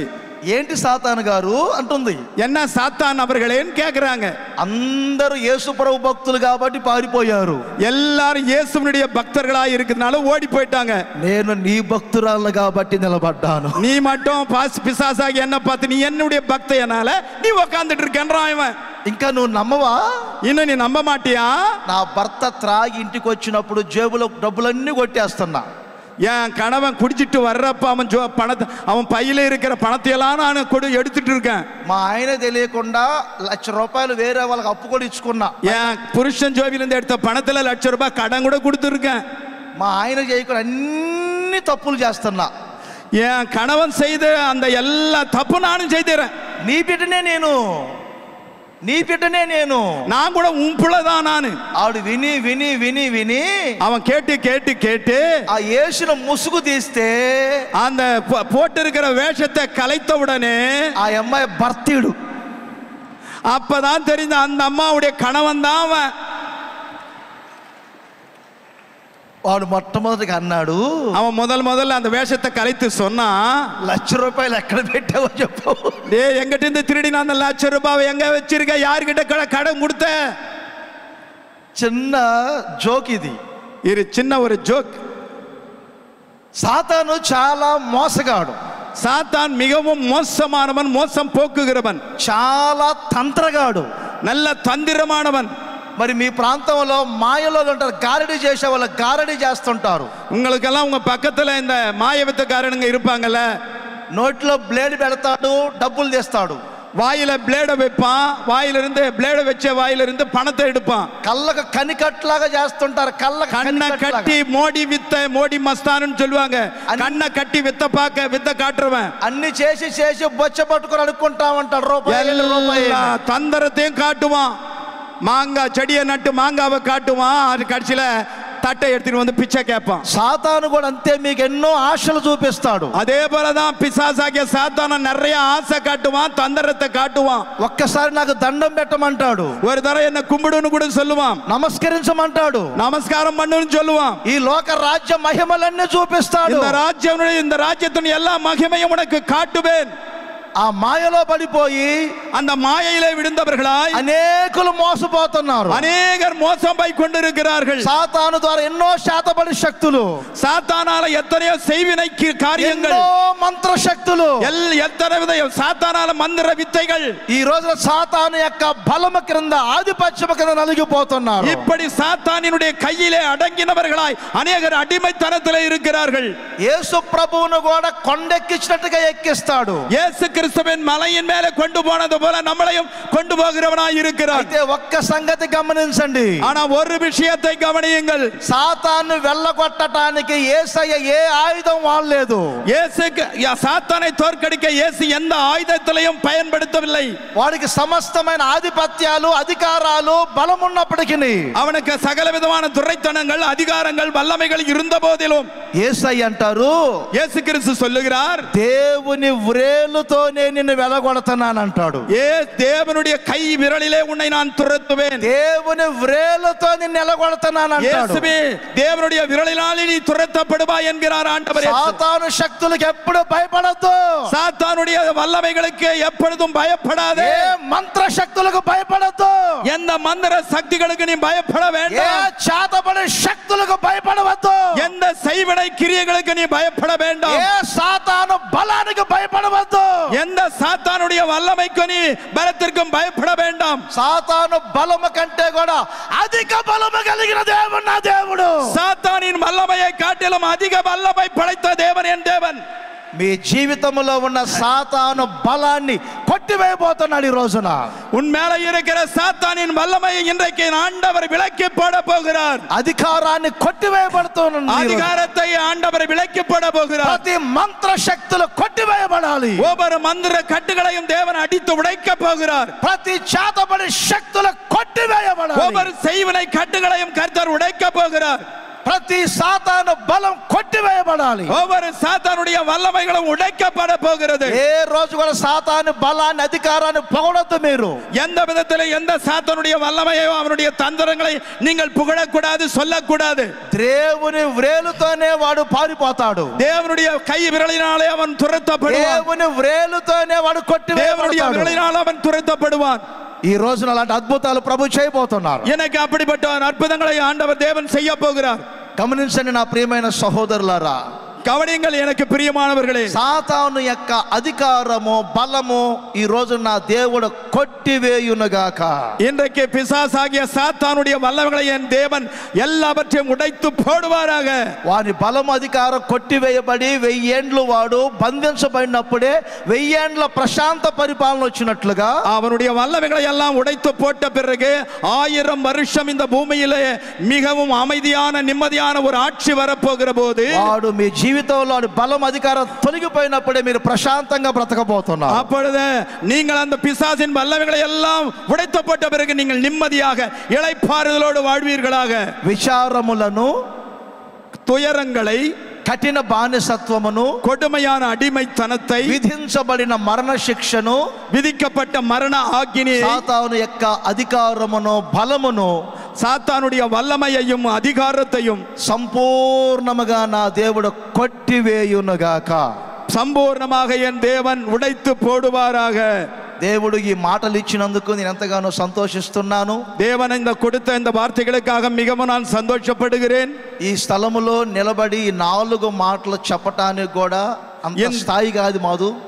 இந்த ஸ்தலத்திலே நின்று தேவனுடைய வார்த்தைகளை சொல்லுகிற அளவிற்கு நான் அவ்வளவு பெரிய தகுதியானவனும் அல்ல.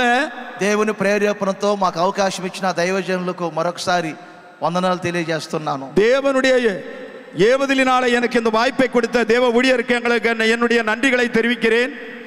ఈ మాటల యొక్క ఆశీర్వాదాలు ప్రతిఫలాలు మీరు మీ కుటుంబాలు అనుభవించుదురుగాక. இந்த வார்த்தைகளினால் வந்த ஆசீர்வாதமும் நன்மையும் நீயும் உன் குடும்பத்தாரும் நிறைவாய் பெற்று ஆசீர்வதிக்கப்படுவீர்களாக. చిన్న ప్రార్థన చేసుకుందాం. ఉన్న చోట అందరు లేచి నిలబడండి. దైవజనులు అబ్రహాం పాస్టర్ గారు ఒక చిన్న ప్రార్థన నడిపిస్తారు. எல்லாரும் இருக்கிற இடத்திலிருந்து எழுந்து நின்று நின்ற வண்ணமாக, ఎవరు అటు ఇటు తిరగొద్దు. ఉన్న చోట నిలబడండి. అందరూ நீங்க இருக்கிற இடத்திலே எழுந்து நின்ற வண்ணமாக இந்த செய்தியினுடைய சாராம்சத்திற்காக நம்மில் ஆபிரகாம் ஊழியக்காரர் ஜெபிப்பார். దయచేసి అందరూ లేచి నిలబడండి. எல்லாரும் எழுந்து நின்ற வண்ணமாக కళ్ళు మూసుకోండి.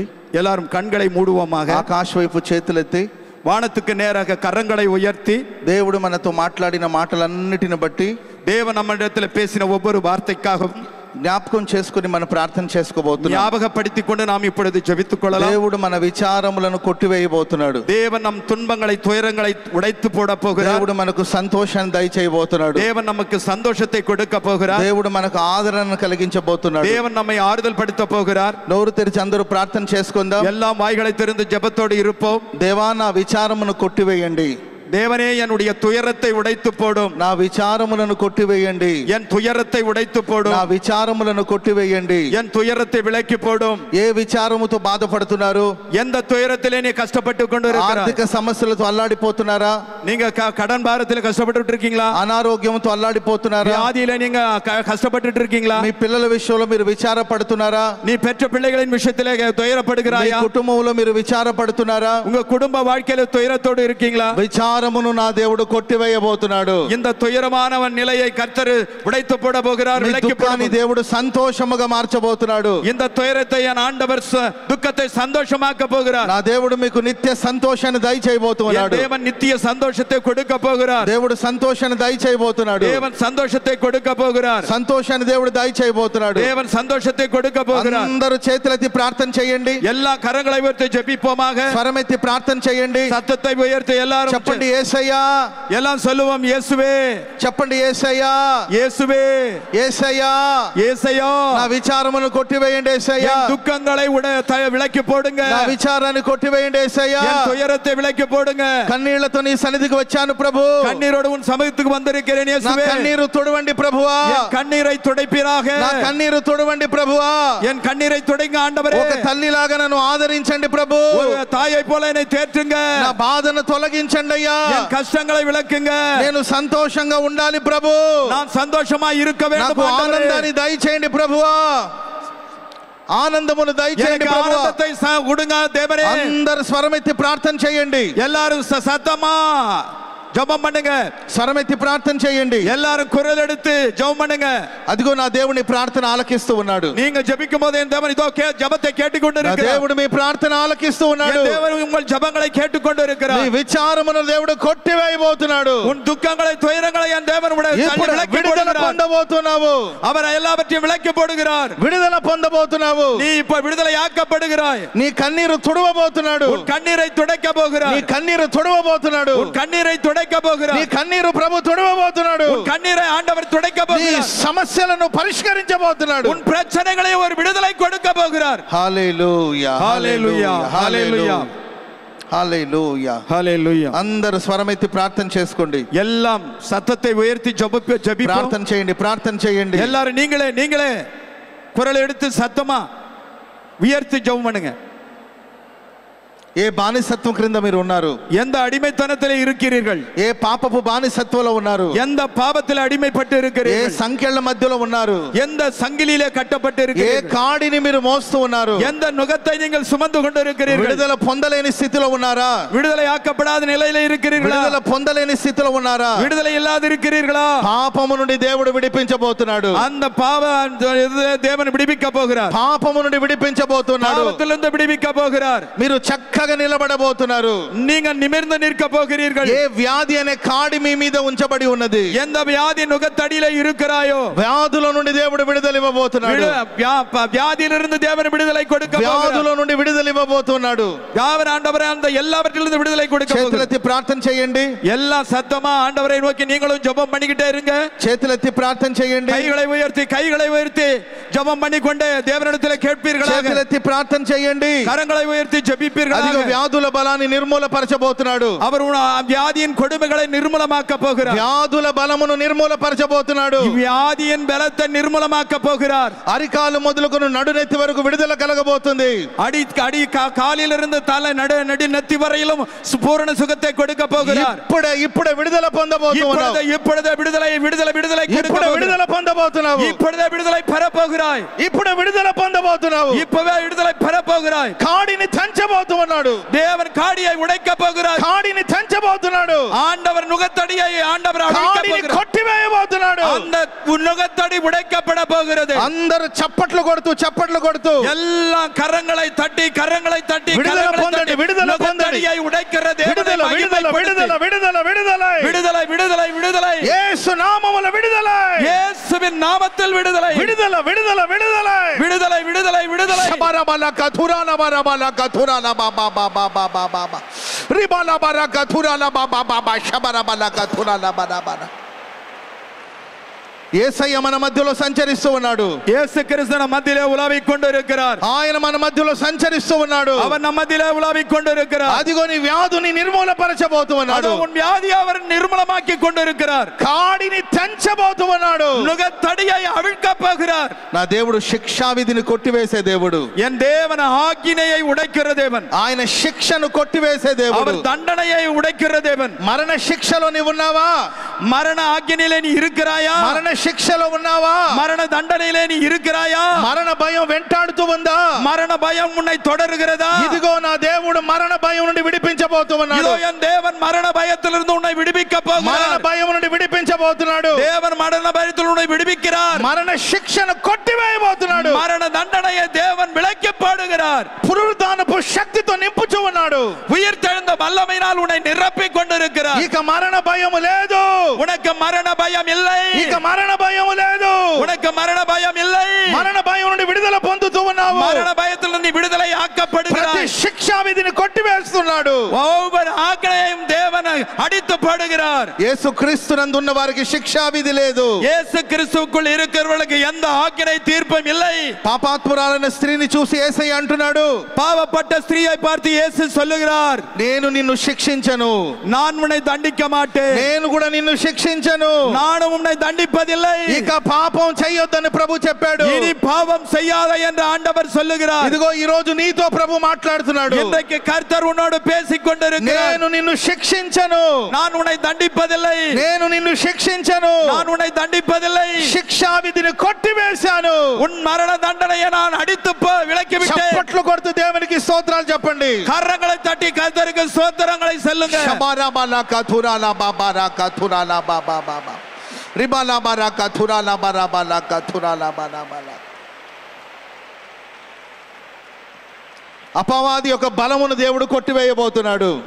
பிசாசானமுடைய அதிகார வல்லமைகளை தேவன் உடைத்து போட்டிருக்கிறார். సాతాను యొక్క బలమును దేవుడు కొట్టివేయబోతున్నాడు. சாத்தானுடைய வல்லமைகளை தேவன் அடித்து விலக்கி இருக்கிறார். మీకు విశ్రాంతిని దేవుడు దయచేయబోతున్నాడు. உனக்கு இளைப்பாறுதலை தேவன் கொடுத்திருக்கிறார். విశ్రాంతిని దేవుడు దయచేయబోతున్నాడు. உனக்கு இளைப்பாறுதலை தேவன் கொடுத்திருக்கிறார். సాతాను శక్తులను నిర్మూలపరిచే దేవుడు. சாத்தானின் வல்லமைகளை நிர்மூலமாக்குகிற தேவன். సాతాను యొక్క బలమును నిర్మూలపరిచే దేవుడు. சாத்தானின் வல்லமைகளை நிர்மூலமாக்குகிற தேவன். అందరూ చేతులెత్తి ప్రార్థన చేయండి. எல்லா கரங்களை உயர்த்தி எல்லாம் ஜெபம் பண்ணுங்க. అందరూ చేతులెత్తండి. எல்லா கரங்களை வானத்துக்கு நேராக உயர்த்துங்க. చేతులెత్తండి, చేతులెత్తండి. எல்லா கைகளை உயரமா வானத்துக்கு நேராக உயர்த்துங்க, உயர்த்துங்க. ఇప్పుడే సాతాను బలమును నిర్మూలపరచబోతున్నాడు. இப்பொழுதே சாத்தானின் வல்லமையை நிர்மூலமாக்குற தேவன் இருக்கிறார். యేసు నామములో సాతాను బలము నుండి విడుదల పొందబోతున్నావు. இயேசுவின் நாமத்திலே சாத்தானுடைய சகல வல்லமையிலிருந்து விடுதலையாக்கப்பட போகிறாய். సాతాను శక్తిని నిర్మూలపరచబోతున్నాడు. சாத்தானின் சகல வல்லமைகளை நிர்மூலமாக்குகிற தேவன். నిన్ను కలవరపెట్టే సాతాను, உன்னை கலங்க பண்ணுகிற சாத்தான், నిన్ను భయపెట్టే సాతాను, உன்னை பயப்படுத்துகிற சாத்தான், నిన్ను బలహీనపరిచే సాతాను, உன்னை பலவீனப்படுத்துகிற சாத்தான், నీ కుటుంబాన్ని పాడు చేస్తున్న సాతాను క్రియల్ని, குடும்பத்தை நாசப்படுத்துகிற சாத்தானை, నీ సమాధానాన్ని పాడు చేసే సాతాన్ని, உன் சமாதானத்தை கெடுக்கிற சாத்தானை ఇప్పుడే కొట్టివేయబోతున్నాడు. இப்பொழுது அடித்து உடைக்க போகிறார். ఇప్పుడు ఆయన బలాన్ని కొట్టివేస్తూ ఉన్నాడు. அவருடைய வல்லமையை ஆண்டவர் விலக்கி போடுகிறார். సాతాను బలమును నిర్మూలపరచబోతున్నాడు. சாத்தானுடைய వల్లமையை నిర్మూలపరచబోతున్నాడు. నిర్మూలమాக்கப்படுகிறார். విడుదల పొందుతున్నావు. விடுதலை பெற்றுக் கொள்கிறார். సాతాను శక్తి నుండి విడుదల పొందబోతున్నావు. சாத்தானுடைய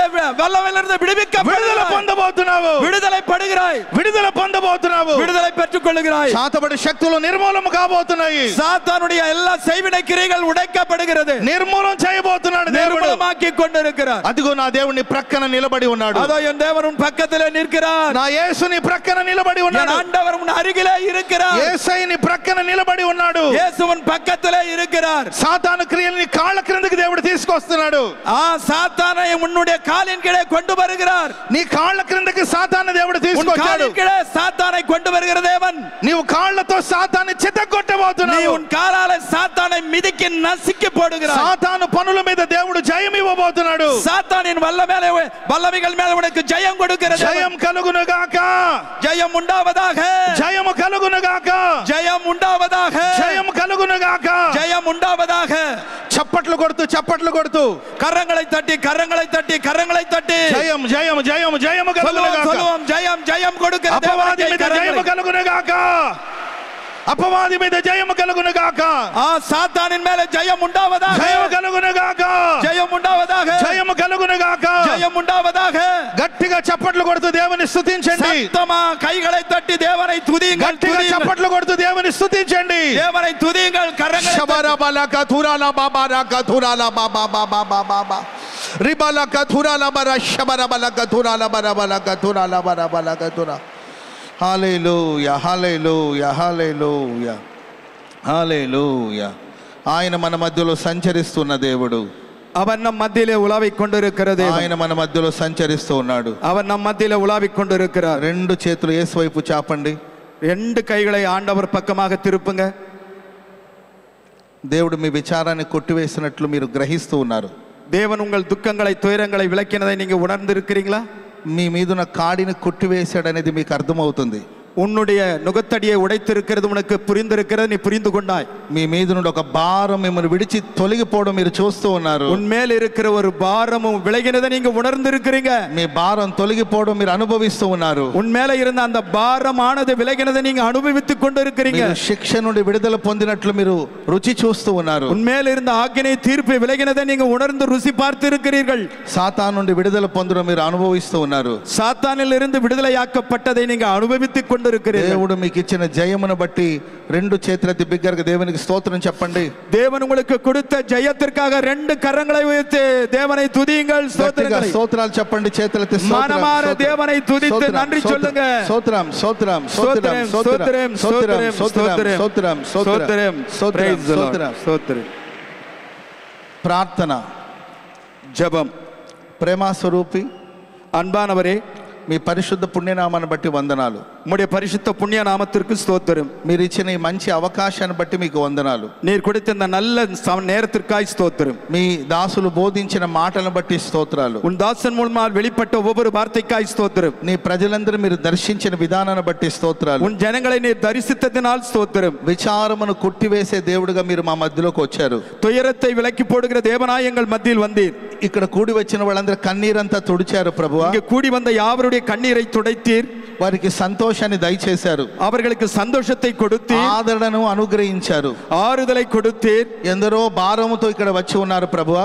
எல்லாரும் ஏதோ ஒரு பாரத்தோடு வந்திருக்கிறார்கள் ఆ கர்த்தாவே. భారాన్ని మీరు తొలగించినందుకై స్తోత్రం తండ్రి. அவர்கள் பாரத்தை எல்லாம் நீங்கள் நீக்கினதற்காய் உமக்கு ஸ்தோத்திரம். ప్రతి వారి కాడిని మీరు కొట్టివేసినందుకై స్తోత్రం అయ్యా. ஒவ்வொருத்தருடைய நுகத்தடிகளை நீர் உடைத்ததற்காய் ஸ்தோத்திரம். వారికి విశ్రాంతిని ఇచ్చినందుకై స్తోత్రం ప్రభువా. அவர்களுக்கு இளைப்பாறுதலை கொடுத்ததற்காய் ஸ்தோத்திரம். వారిని చక్కగా నిలిపినందుకై స్తోత్రాలు அவர்களை చెల్లిస్తున్నాను. நேர நிமிர்ந்து நிற்க செய்தற்காய் ஸ்தோத்திரம். మరణ శిక్షను కొట్టివేసినందుకై వందనాలు ప్రభువా. மரண ஆக்னியை நீர் அடித்து விளக்கினதற்காய் ஸ்தோத்திரம். పునరుద్ధానపు శక్తితో నింపినందుకై స్తోత్రం తండ్రి. உயிர்த்தெழுந்த வல்லமையினால் இவர்களை நிரப்பினதற்காய் ஸ்தோத்திரம். అపవాది బలమంతటిని కొట్టివేసినందుకై స్తోత్రం ప్రభువా. சாத்தானுடைய எல்லா వల్లமைகளை நீர் விலக்கி போட்டதற்காய் ஸ்தோத்திரம். సాతానుకు ఆధిపత్యాన్ని మీరు కొట్టివేసినందుకై వందనాలు. சாத்தானுடைய அதிகாரத்தை நீர் உடைத்ததற்காய் ஸ்தோத்திரம். నీ మాటలన్నిటిని బట్టి స్తోత్రాలయ్యా. உம்முடைய ஒவ்வொரு வார்த்தைகளுக்காய் ஸ்தோத்திரம். నీ మాటలను బట్టి మీకు వందనాలు స్వామి. இந்த வார்த்தைகளுக்காய் உமக்கு ஸ்தோத்திரம். వాక్యం అందించిన సేవకులను బట్టి వందనాలు ప్రభువా. வார்த்தையை கொடுத்த தேவ தேசனுக்காய் ஸ்தோத்திரம். ఇంకా బలపరిచి వాడుకోండి తండ్రి. இன்னும் பலப்படுத்தி அவரை பயன்படுத்துவீராக.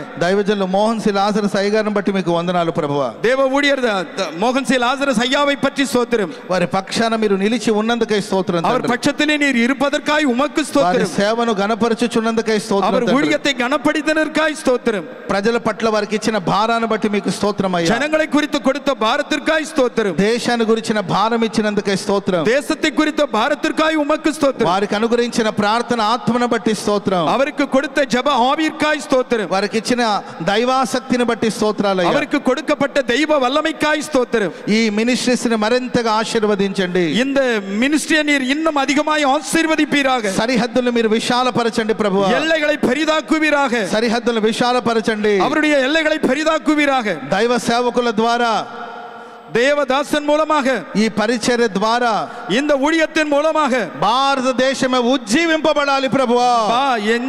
இந்தியா தேசத்தில் எழுப்புதல் வருவதாக. ఈ దేశం ఉజ్జీవింపబడాలి ప్రభు. இந்த தேசம் எழுப்புதல் அடைவதாக. దేశం ఉజ్జీవింపబడాలి ప్రభువా. தேசம் எழுப்புதல் அடைவதாக. ఆ విధంగా మీరు ఆశీర్వదించమని కోరుకుంటున్నాం. அந்த விதமாக நீர் ఆశీర్వదింపடியாக వేண்டிக் కొల్లుகிறோம். ఇచ్చిన అవకాశమును బట్టి స్తోత్రాలు ప్రభువా. நீர் கொடுத்த வாய்ப்பிற்காய் ஸ்தோத்திரம். మీకే వందనాలు యేసయ్యా. உமக்கே ஸ்தோத்திரங்கள் இயேசுவே. కృతజ్ఞతాస్తుతులు యేసయ్యా. உமக்கே நன்றி ஸ்தோத்திரங்களை ஏறெடுக்கிறோம் இயேசுவே. యేసు నామమున ప్రార్థన చేసి இயேசுவின் நாமத்தில் ஜெபித்து అడిగి వేడుకుంటున్నాం తండ్రి. கேட்டு விண்ணப்பிக்கிறோம், மன்றாடுகிறோம் பிதாவே. ఆమేన్ ஆமென் ఆమేన్ ஆமென். హల్లెలూయా ஹல்லேலூயா.